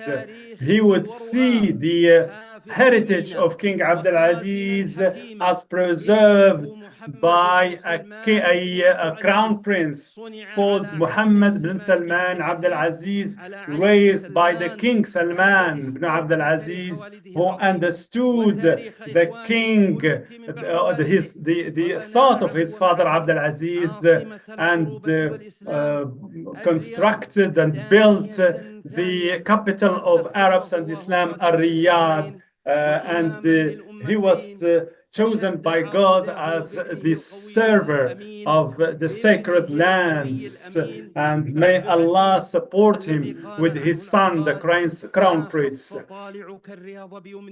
Al-Aqad said about Abdulaziz that you are the lights of Riyadh, you are the glory of Riyadh. Salman ibn Abdulaziz and the crown prince Princes Mohammed ibn Salman ibn Abdul Aziz, and I would tell them on behalf of Al-Aqad, you are both the lights of Riyadh. You have gathered the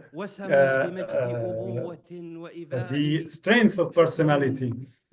Thank you to the genuineness and to genius of Al-Aqad. Thank you to the genius and genuinity of Egypt. Thank you to genius and genuinity of ICESCO. And thank you to the Center of Civilizational Dialogue. Let us be together in preserving the rights of our eminent scholars.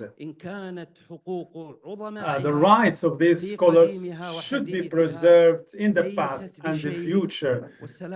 Thank you very much, and assalamu alaikum. شكرا وجزيل الشكر للدكتور محمد بن علي العمري على إعطائنا الفرصة لسماع كل تلك for all of this poetic verses. In Egypt, we take much pride in Al-Aqad as an eminent figure, but we may never limit him to Egypt. Al-Aqad represents the whole of the Arab and Islamic world. Al-Aqad, in fact, has impacted and has had some impact in the whole of the Arab world, not only in Saudi Arabia. In Saudi Arabia in particular, he had a particular impact and influence, and he was inspired by its leadership and its throne. We miss so much such realities. And Omar Sadiq, a friend who was supposed to be here with us to present to us another image of the Al-Aqad with one of the member states, that is the Sudan, the dear Sudan, which hosted Al-Aqad when he was obliged to leave Al-Aqad for threats over his life. He was about to be threatened as the Nazis and Hitler proceeded in the war, so he had to leave. His name was on the kill list at the time, and he was the ones who were wanted. And since the Nazis at the time were prevalent, so it was a risk for him. The thinking of the Aqad and the unity of the Islamic world, which really talks about Muhammad Diyan. How was this depicted, and how was Al-Aqad one of the representatives of the Islamic world, and the Aqad and the values of the Islamic unity? Dr. Ahmed Dubai, Director General of the Islamic Culture Center in London, he worked formerly at the Muhammad ibn Diyam, and he worked in Islamic education and interreligious dialogue. He's a member in different councils, and he has contributed to the development of the Islamic and the philanthropic and so on, and also the dialogue between dialogues, developing curricula, Islamic curricula in Indonesia, and he's written lots of scientific books and articles talking about these historical and religious origins of texts and so on. Ahmed Al-Dubian, the floor is yours to talk about Al-Aqad and the values of Islamic unity. The floor is yours, sir.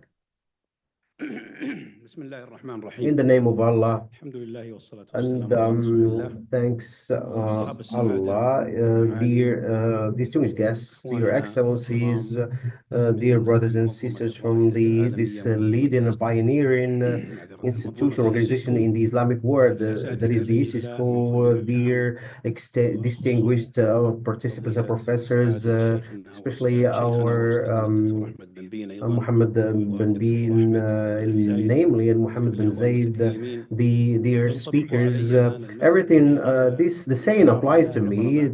So there's no, after the groom is being presented, there's nothing to be done, nothing left to say after all of those that have been said. You talked about the Al-Aqad and his contributions. I will try to delve into another direction of the analysis to dismantle, to try to delve into this figure, and I'll mention those few things. I'll I'll have.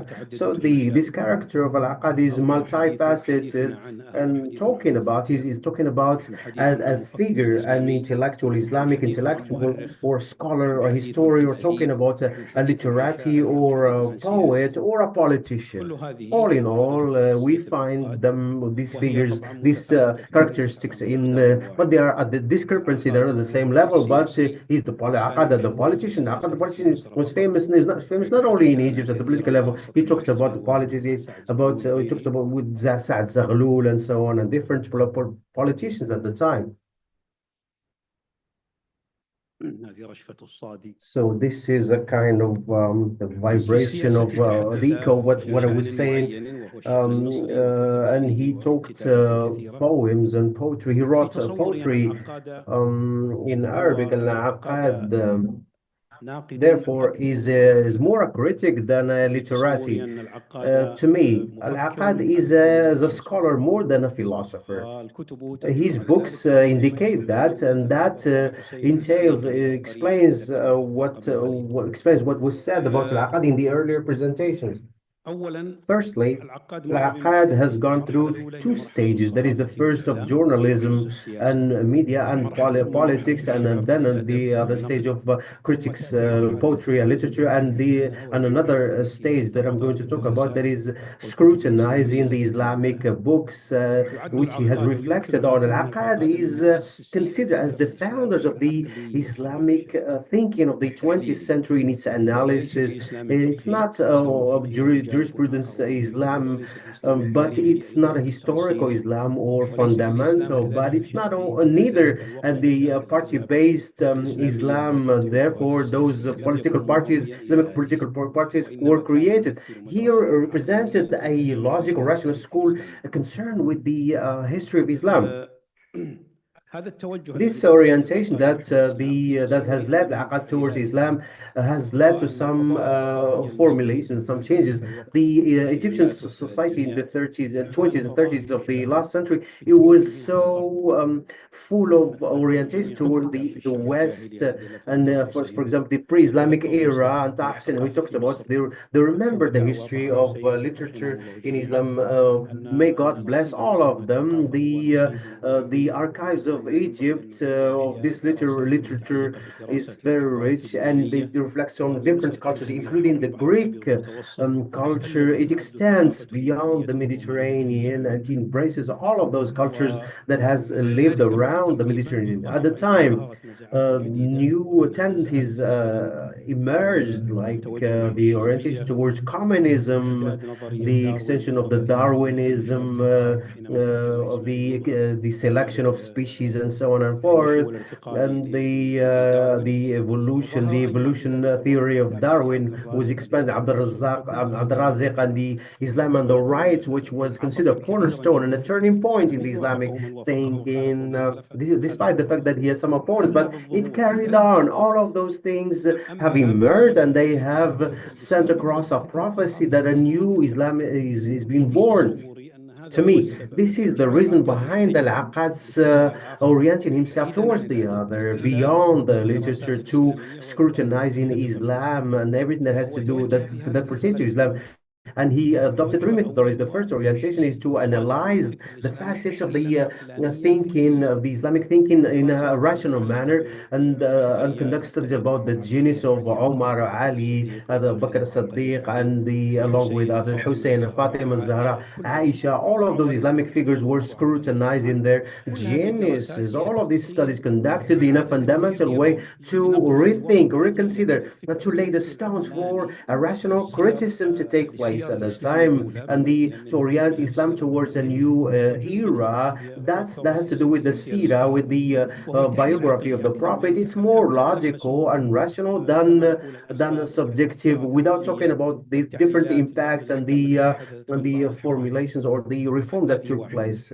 This is number one. Secondly, is that Al-Aqad has predicted some of the theories that have started to be spread in the cultural sphere, not only in Egypt but elsewhere. manner. You see it in Egypt, because Egypt, culturally speaking, at the time was pioneering and was preemptive more than the other Arab cultural spaces. For example, he forecast or predicted the communism, the spread of communism. He wrote about it, and he shared in Abdel Ghaffur Attar he shared with Al-Attar in Saudi Arabia.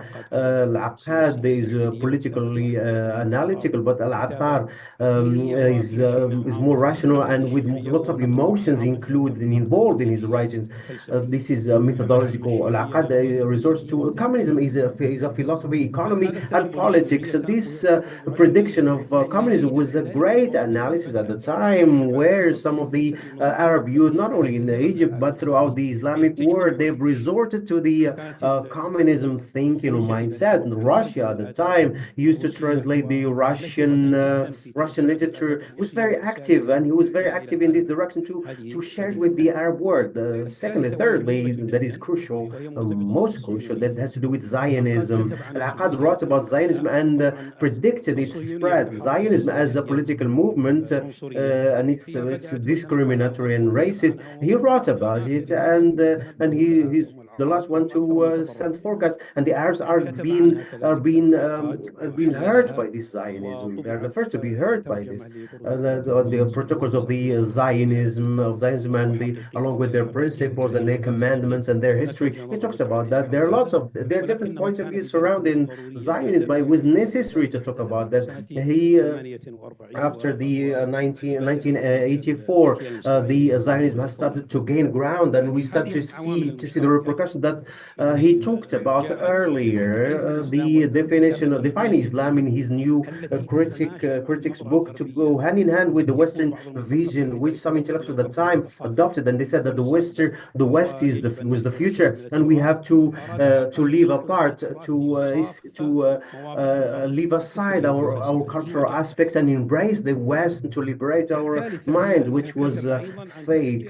He talks about the impact of Islamic civilization on the West, on Western civilization. If we combine all of this, defending Islam and also the ideas that were put forth, he has written a beautiful book that is still valued up to today. There is the fact of Islam and the false allegations of its enemies. If you look at these books and decipher them, you'll see that the Islam and the West are still in this parallel, and they interact among themselves. There's some theories that have started to encroach on the intellectual soil. For example, communism, he predicts that Palestine, he talks about Zionism, he wrote about Zionism and so on. And also we have the manifestation of this new Islamic intellectual in this logical way. He's deployed in his analysis, and he wrote about Islamic figures as well. All in all, this affirms that this figure has faced up to the cultural trends that were spreading at the time. Al-Aqad, therefore,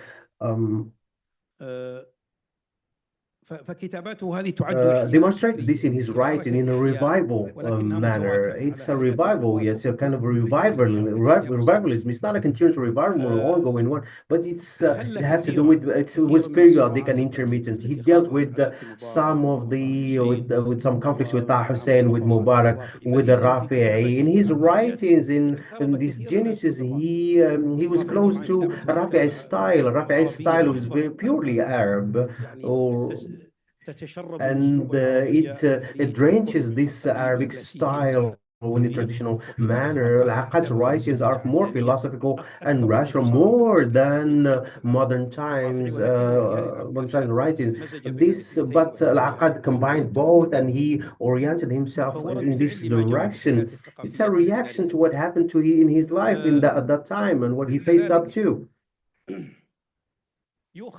Al-Aqad has taken all of this into account. He was blamed for Taha Hussein. He took care of philosophy, yes, and he was dry in his style sometimes while writing. Taha Hussein, which is less spread and less known than Al-Aqad's writings. Taha Hussein's writings are still used in the literature sphere, because Taha Hussein and his training was religious, purely religious. That's the advantage he had. His style has drenched this or absorbed this style that is more smooth, and it had a flow. He has a flow in his writings. He wrote in poetry. He's not so famous a poet, but Al-Aqad's writings are still, because in his beginnings, it's read in an intellectual manner, because this is closely linked to philosophy, and it shows some complexity which does not guarantee this article to be extensively read. I'm surprised that they are taught in the middle school and high school, though it's very deep in its analysis. They are included in the curriculum of high schoolers and junior high schools. So now it wouldn't be grasped fully by those youngsters at that level. And Taha Hussein told him at the time, I didn't understand you. I didn't understand this, because it includes some scientific and mental or intellectual analysis within for the fault of this style. There are lots of ideas being spread. So the Islamic thought started to be enhanced from that time on. There's some who are secular. When we talk about secularism, what do we mean by it? What does it entail? And the secularism has gone through differences. It's there in our cultural sphere, but it was not back in Egypt 50 years ago. It didn't mean anything more than orientation of a culture of orienting ourselves toward a more westernized mindsets. So this was a new era. A new era has so light through Al-Aqad's writing. Al-Aqad didn't write much, despite all about the Islamic world that were suffering under colonization at the time. Sub-Saharan Africa and so on and forth. All of those countries are an extension of the Islamic thinking, but they were suffering from colonization. They were not talked about from this direction. He didn't delve into this very matter, and he wanted to build a new renaissance, deploying the Islamic thinking, and to go back to the pre-Islamic era, the beginning of Islam, and analyze that golden age. In his own way. Meanwhile, he tried to defend Islam against all the arrows and slices and arrows that have been sent or thrown at Islam, especially Zionism and so on. As a movement that started to emerge, the colonization of the West that dominates the whole of the Islamic world did not receive any portion from his writing, because of what happened to him when he stopped at that, when he showed his sincere opinion towards Nazis and the kill list, on putting him in the kill list, threatened his life, and for that reason he avoided talking about those political movements, and also the image of the British colonization of Egypt. If he had written about what was going on there in different areas of the world, he wouldn't be safe. He wouldn't have been safe. He would have been killed, especially that his writings were very famous and extensively read, and he was one of the most important journalists in Egypt at the time. The journalists or the newspapers rewarded him more than any other intellectual of his time, because he was so famous and he was extensively read, and his impact was disseminated at a larger scale. There was the King Farouk and Abdul Aziz, when they met on the board of a ship, they talked about Al-Aqad. Therefore, through this analysis, we try to position Al-Aqad in our literary sphere. He created this, or founded this rational thinking that is different than others in the Islamic sphere. Intellectually speaking, Al-Aqad was not followed by a lot. He was followed by a few. If we leave aside the emotional side, we're not so rational Islamically in our Islamic intellectual thinking. Lots of writings have emerged with lots of eager writers and enthusiastic, like Al-Jundi. He wrote lots of books, but he never talks about Al-Aqad. He attacked some of the intellectuals like Taha Hussein, They were not so deep and they were so urgent, so superficial. They didn't stipulate any deeper or profound analysis that deserve much effort in reading it and create an impact. After the foundation set by العقاد, we see a new era in its criticism. So therefore he's classified or characterized as a critic, not as a literati. Shawqi is still there because of his poetry. Shawqi is still a pioneer, is still a very important poem in the Islamic world. We don't know how long he will be so. As for literature, he's less. So in criticism, he was very proficient. He had this analytical mind, and he used to come up with the keys of a personality, as it was said earlier. In literature criticism, in philosophy, he was less, and in his historical analysis, he was less than that. And I would have some reservations describing him as a philosopher.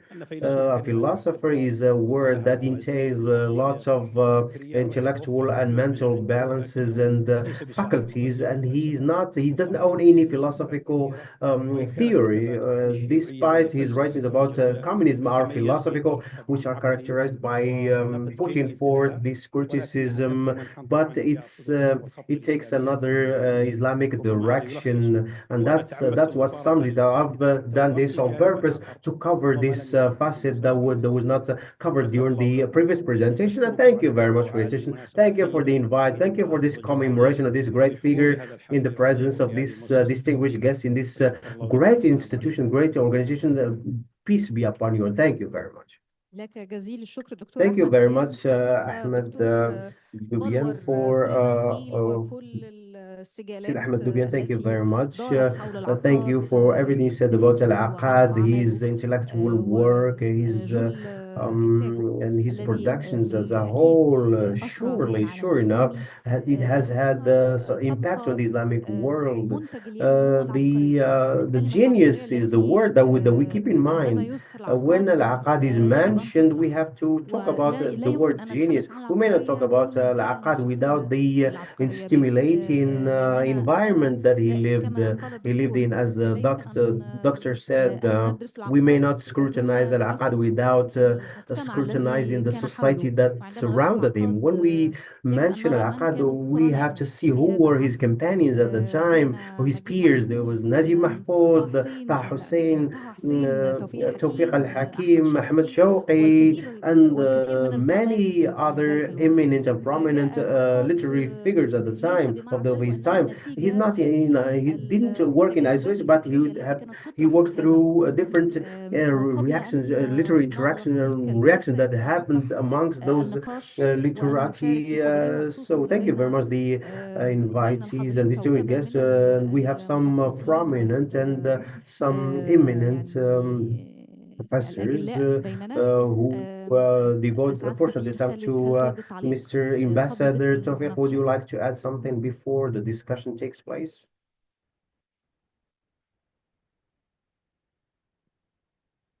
I shouldn't have come here for a second time without the Sudanese representative absence. Sudan never leaves our minds. It's still with us, still in our hearts.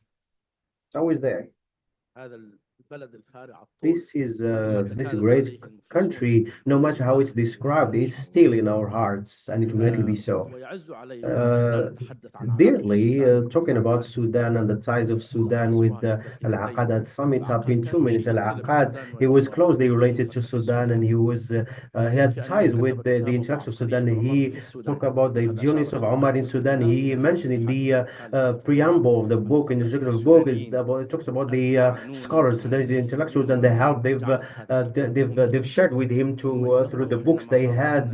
When the Nazis expelled him, as it was mentioned, he resorted to Sudan because his family is extended to Sudan. Iswan and Sudan are almost neighbors and one family.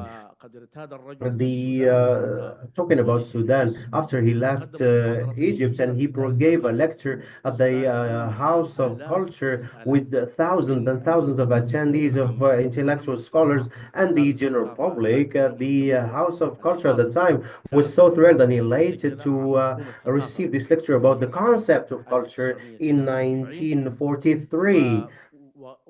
The Sudanese are so in love with the Al-Aqad's poetry. That Dubian talks about. Al-Aqad is an intellectual person, is a scholar, but the Sudanese have penetrated to the softness of the poetry of Al-Aqad. They are the ones that have composed the poetry of Al-Aqad into songs. There was one famous Ismail Ibn Mun'im as a musician. He composed the Sabawati when the night has come. Abd Karim Al-Kamli sung the song of the Al-Aqad, Shada Zahrin, where's the shade, where's the river, the beacon of our house, who's going to give us a drink? So that was sung at the end of that lecture that the Al-Aqad gave by a politician and an intellectual called Al-Qabdi. He surprised everybody by reading a poetry of Al-Aqad when he wrote in his last days in Egypt, and he was going through an emotional shake up, and he wrote that, and being close or being far, the emotions will never change. And it's one of the obligations of the Al-Aqad's poetry at the time. And the Nile newspaper on the ensuing day carries the title about politics and tears of the greatest of the intellect. And he responded, "Who told you that the repairing agent of literature doesn't cry? Everybody cries." Thank you very much, Mr. Ambassador. Thank you very much for coming up to the podium. We may not talk about Al-Aqad without talking about the era through which he lived in Sudan, that has hosted him and welcomed him, and saw his prophecy about the fall of the civilizations that are based on excluding the other. Izzeddin Asbahi will give you the floor to start. Dr. Izzeddin is the former human rights minister in Yemen, and he's the ambassador of Yemen in Morocco for the time being. Can we have a microphone, please? Yassine. طيب أهلا وسهلا.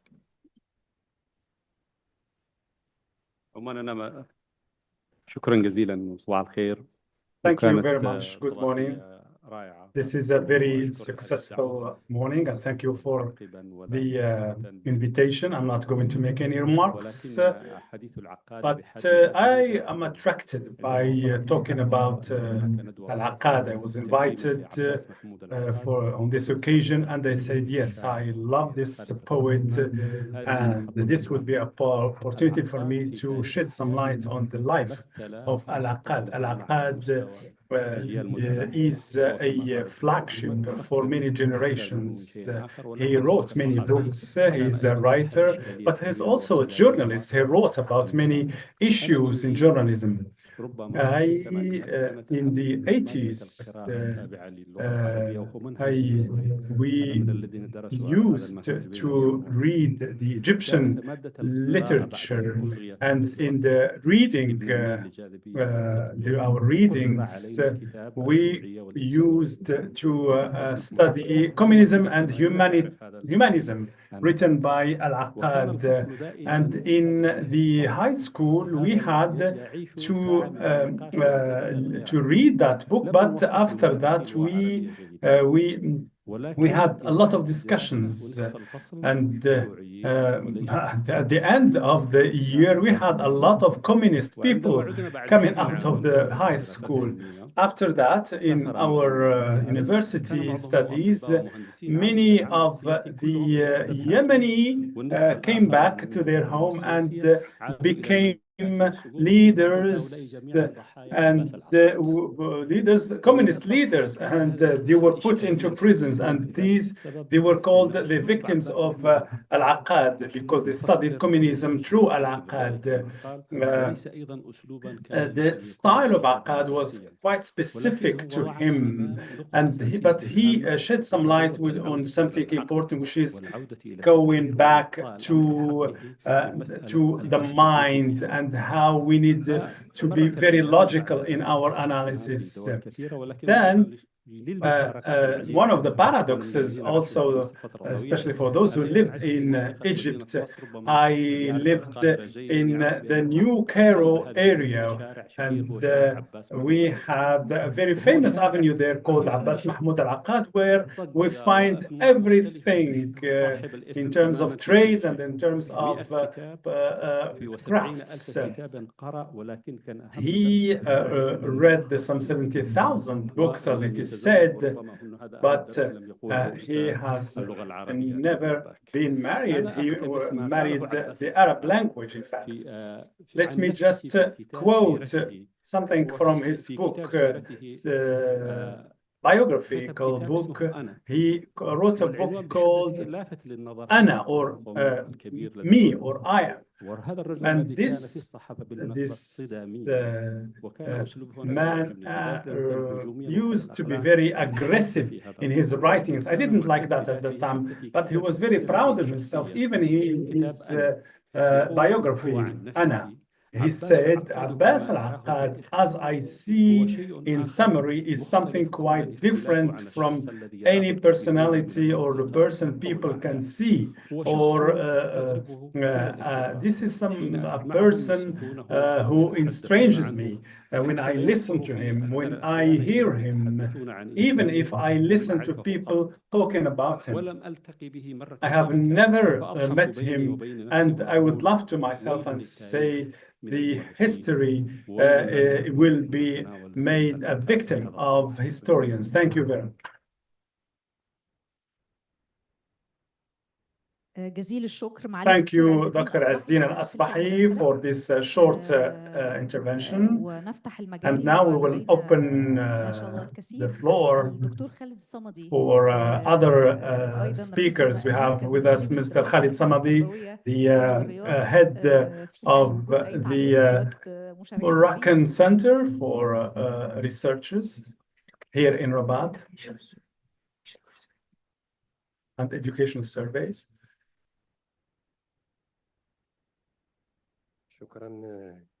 Thank you very much for this invitation. Thank you very much for inviting me to celebrate the 60th year of the death of Al-Aqad. And here I would like to ask questions. Whenever I'm invited to this kind of events to celebrate scholars, the question, why are these people everlasting? Why other people disappeared from the arena and we are still talking about this kind of scholars, thinkers, artists, literary persons? They remain in the minds of people and hearts of people. I try to answer this question through listening to the presentations of my predecessors on this panel, and I found that the man remained in our minds, has remained in our minds for 5 reasons. The first one is the type of education and the type of training he received during his life, from journalism to poetry to thought to philosophy. Of course, this is very important as a pathway to give birth to new ideas. And of course, we have here with us students or doctoral students, and I think the making of your personality begins by taking many pathways at the same time and try to be progressive in your stages until the achievement of this level. Abbas, of course, reached a very high level of scholarship. The second reason is the faithfulness to the thinking and civilizational reference. That means that for me, when a man is faithful to his references, cultural references, and civilization references, he would go very far. And I think this is one of the reasons why he is still in our minds. Third reason has to do with attitudes. His very clear attitudes about national, international issues and the surrounding context. This person did not stay in his tower watching people from up, but he was there on the field, living what the people lived, and he criticized what should be criticized, and then he came up with an independent and a free thinking or way of thinking. I think among the reasons also is the fact that he was very interested to the values we share with humanity, and here he made a rereading of the Islamic heritage. We cannot, of course, reproduce the history, but we need to analyze that history and see how we can use it as a beacon for us in our life. And this is very important to show to the world. And I think this is what he did when he wrote about genius personalities in Islamic civilization. This person, this scholar, is not only a flagship in our history, but he's also a school, a thought school that should be analyzed and studied in depth to come up with great ideas for the future.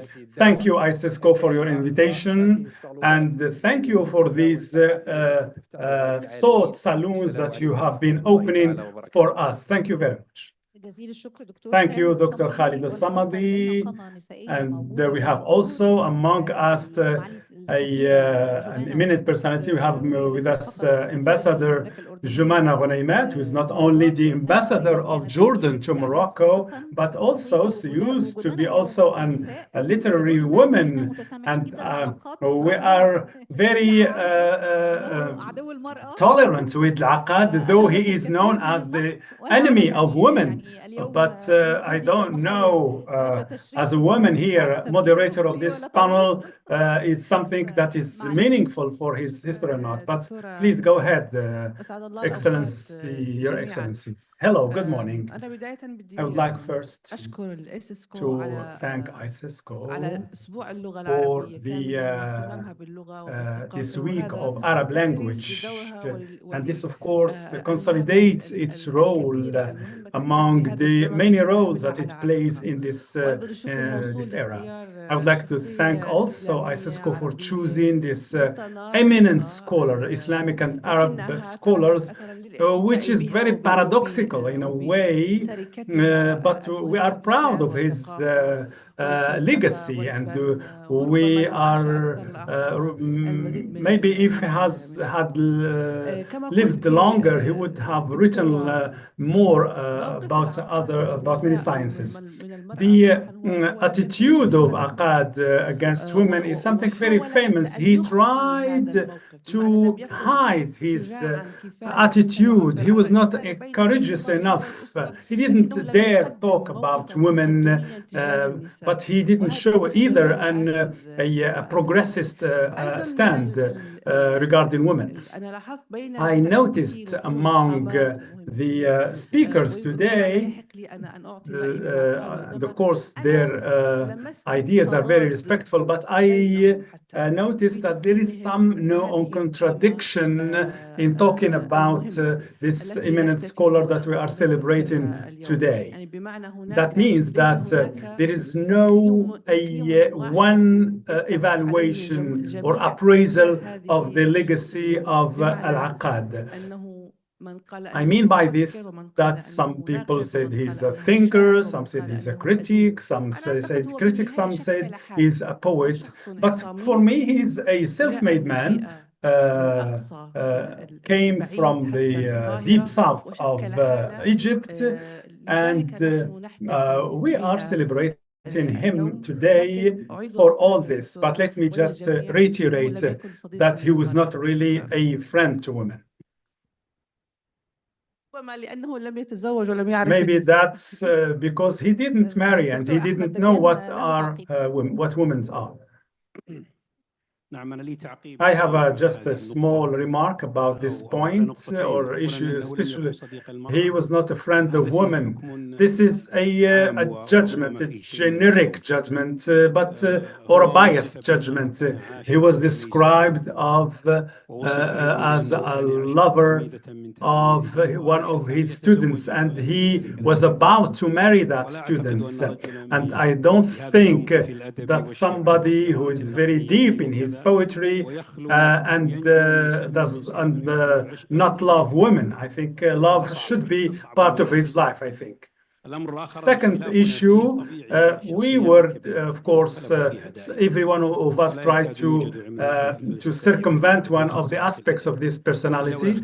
Of course, there are a lot of differences about critics, about his work. And of course, this is part of letters and a part of literature. And العقاد was very encyclopedic in his works. Dr. Baghdadi wants also to say something. I am very proud and very happy to listen to these interventions. If there are this contradiction, that means that the personality is a complicated one. But let me just tell you that he was a fine journalist, and I was a writer in Rosal Youssef magazine, and I'm still a journalist in this magazine. And in next June, we are going to celebrate the 100th anniversary of Rosal Youssef magazine. I was there in the 90th anniversary, and we talked about العقاد and the freedom. And Mrs. Fatma Youssef, the founder of the magazine, lived among Mustafa Amin and Muhammad al-Tabi'i, and she founded the magazine, and the editorialist was Muhammad al-Tabi'i. The head editor was Muhammad al-Tabi'i. And the Wafd party were criticized because they were deviated from the ideas of Saad Zaghloul, and many of the leaders of Al-Wafd boycotted Rosal Youssef and founded another magazine. Rosal Youssef suffered from the problems of publications, and tried after that to found a daily newspaper, and she was looking for a personality to write in that daily newspaper, to get more and more readers. She asked from Al-Aqad to write in Rosal Youssef daily magazine, and he emitted the condition to write on the first page and the second page of the newspaper with all the headlines. And then he proposed to have the third page as the most important page after the first page. The first page said it should be reserved only to Al-Aqad, and he also put the condition to be paid 1,000 pounds, Egyptian pounds, a month.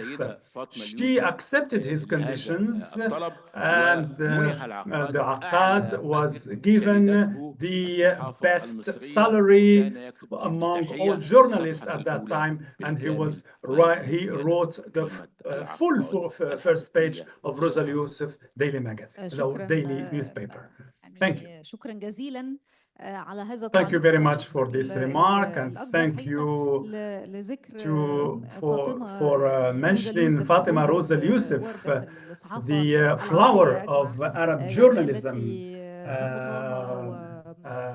we are all inspired by her endeavor to invest in young people, and this personality is still mentioned today.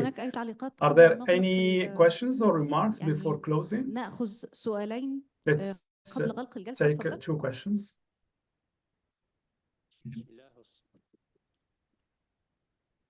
بسم الله والصلاة والسلام على مولانا name of رسول Allah الله. and peace be upon our Prophet and his companions. I would like to thank the ICESCO for hosting us today to talk about this eminent. This is the author. He talks about poets and authors. While doing so, we're so close from Shanqit, Rabat, the land of saints and poets and literati. When these categories are mentioned, we have to mention some of the scientists of Mr. Al-Bariki, who wrote about the Moroccan Sahara. It's a poem that was dedicated to Moulay Abdurrahman, the Alawite saint. He said it's a series of our heritage. We've been here in this land. They are here in our land to enjoy it at land. It's a rule on our shoulders.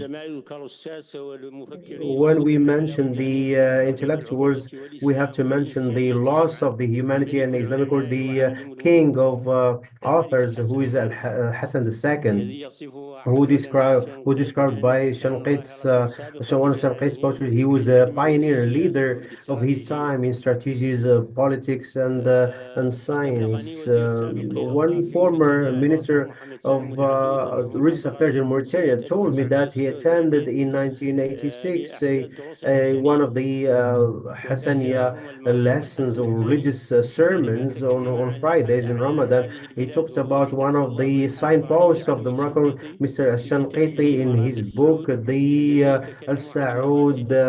We talked about the jurisprediction and religious matters, and peace be upon you, and thank you very much. This is all I wanted to say. Thank you very much for your intervention. In fact, we have to close this session now. Talking about Al-Aqad will undoubtedly continue. It will be incessant. It will never stop. We may not talk about anything else without talking about with genius, without mentioning Al-Aqad. It will continue on and on for years and years. Sure enough, Al-Aqad is capable of inspiring generations and upcoming generations, and introduce the principles and values of the Islamic world in its best image. This is a reservoir of knowledge for our upcoming generations to deal with all the issues of the Islamic world. His contributions are for all of humanity. Thank you very much, our distinguished guests and speakers. Thank you. Special thank you to Khalid Fath Rahman, our ambassador, and thank you very much. Thank you, the Center for Civilization and Dialogue, which is distinguished by this initiative, which is a benefit for the whole of the Islamic world. Thank you very much, Your Excellency, the Director General. Thank you very much. My thanks are extended to Ahmed Zayed and Alexandria's library, the prestigious library, which has been a gift to our archives, the literary archives and books. Thank you very much. I don't want to open a door you've just closed, dear moderator, but I've just remembered one statement for one of the most historical diplomats. He said that diplomats they are females. They are all females, and they belong to the external world. They belong. How can we believe them if they belong somewhere else? Celestial females. Oh, they are celestial females. How can we believe them if they believe to this other world? العقاد Aqad's literature was very complicated, and it's very complicated, as it was mentioned in the video, because he was inspired by the granite stones in there. والعقاد that is complicated.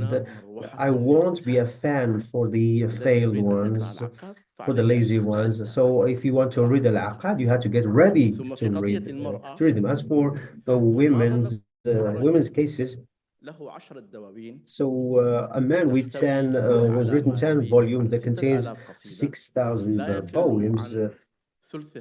One third of these volumes are concerned women.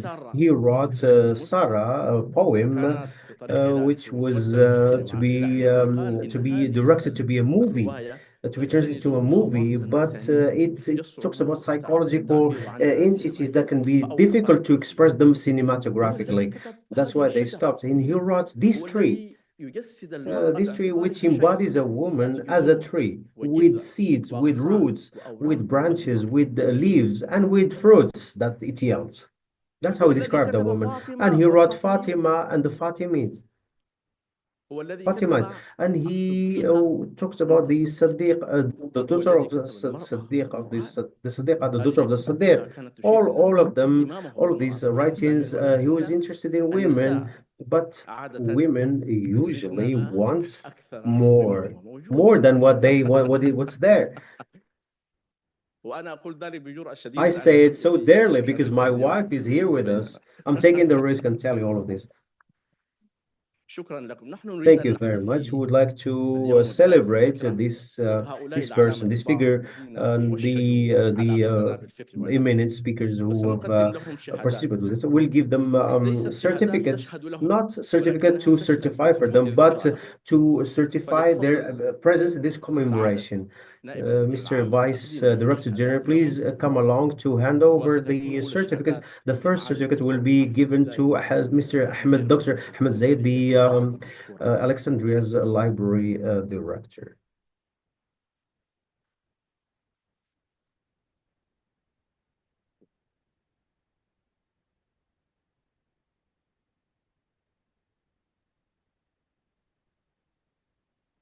Yes, that's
مكتبة الإسكندرية تكرم الإيسيسكو في شخص نائب المدير العام، فلها الشكر.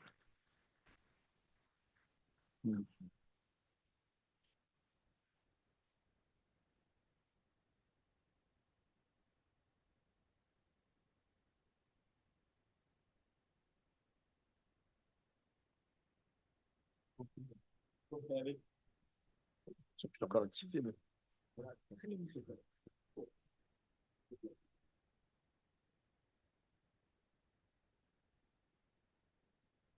وشهادة تقدير الآن يتم منحها للأستاذ محمد البغدادي.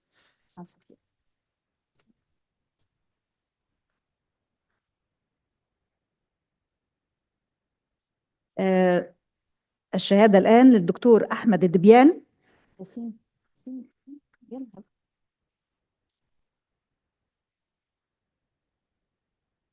الدكتور طيب الوزاني.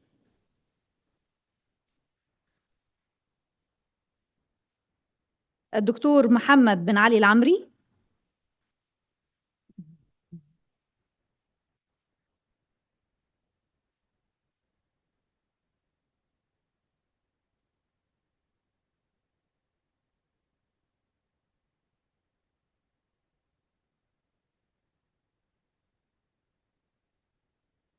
دكتور طيب الوزاني. Dr. طيب الوزاني, please come along to receive your certificate.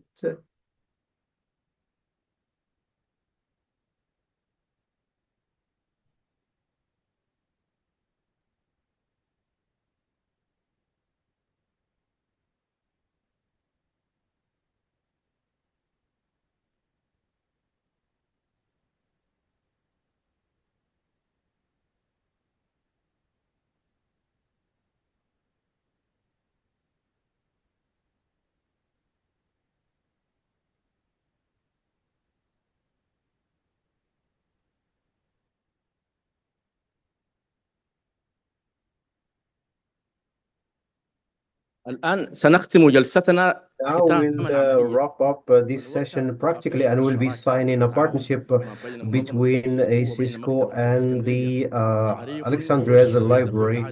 Please join us for the signature.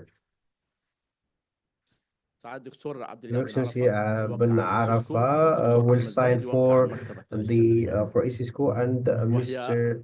Ben Zayed will sign for Alexandria's Library. So it's an action plan that will be elaborated, which contains 12 events that will be hosted over the upcoming months and years.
مع هذا التوشيج الكريم With this signature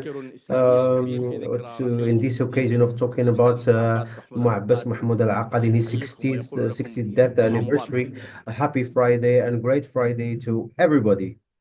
See you.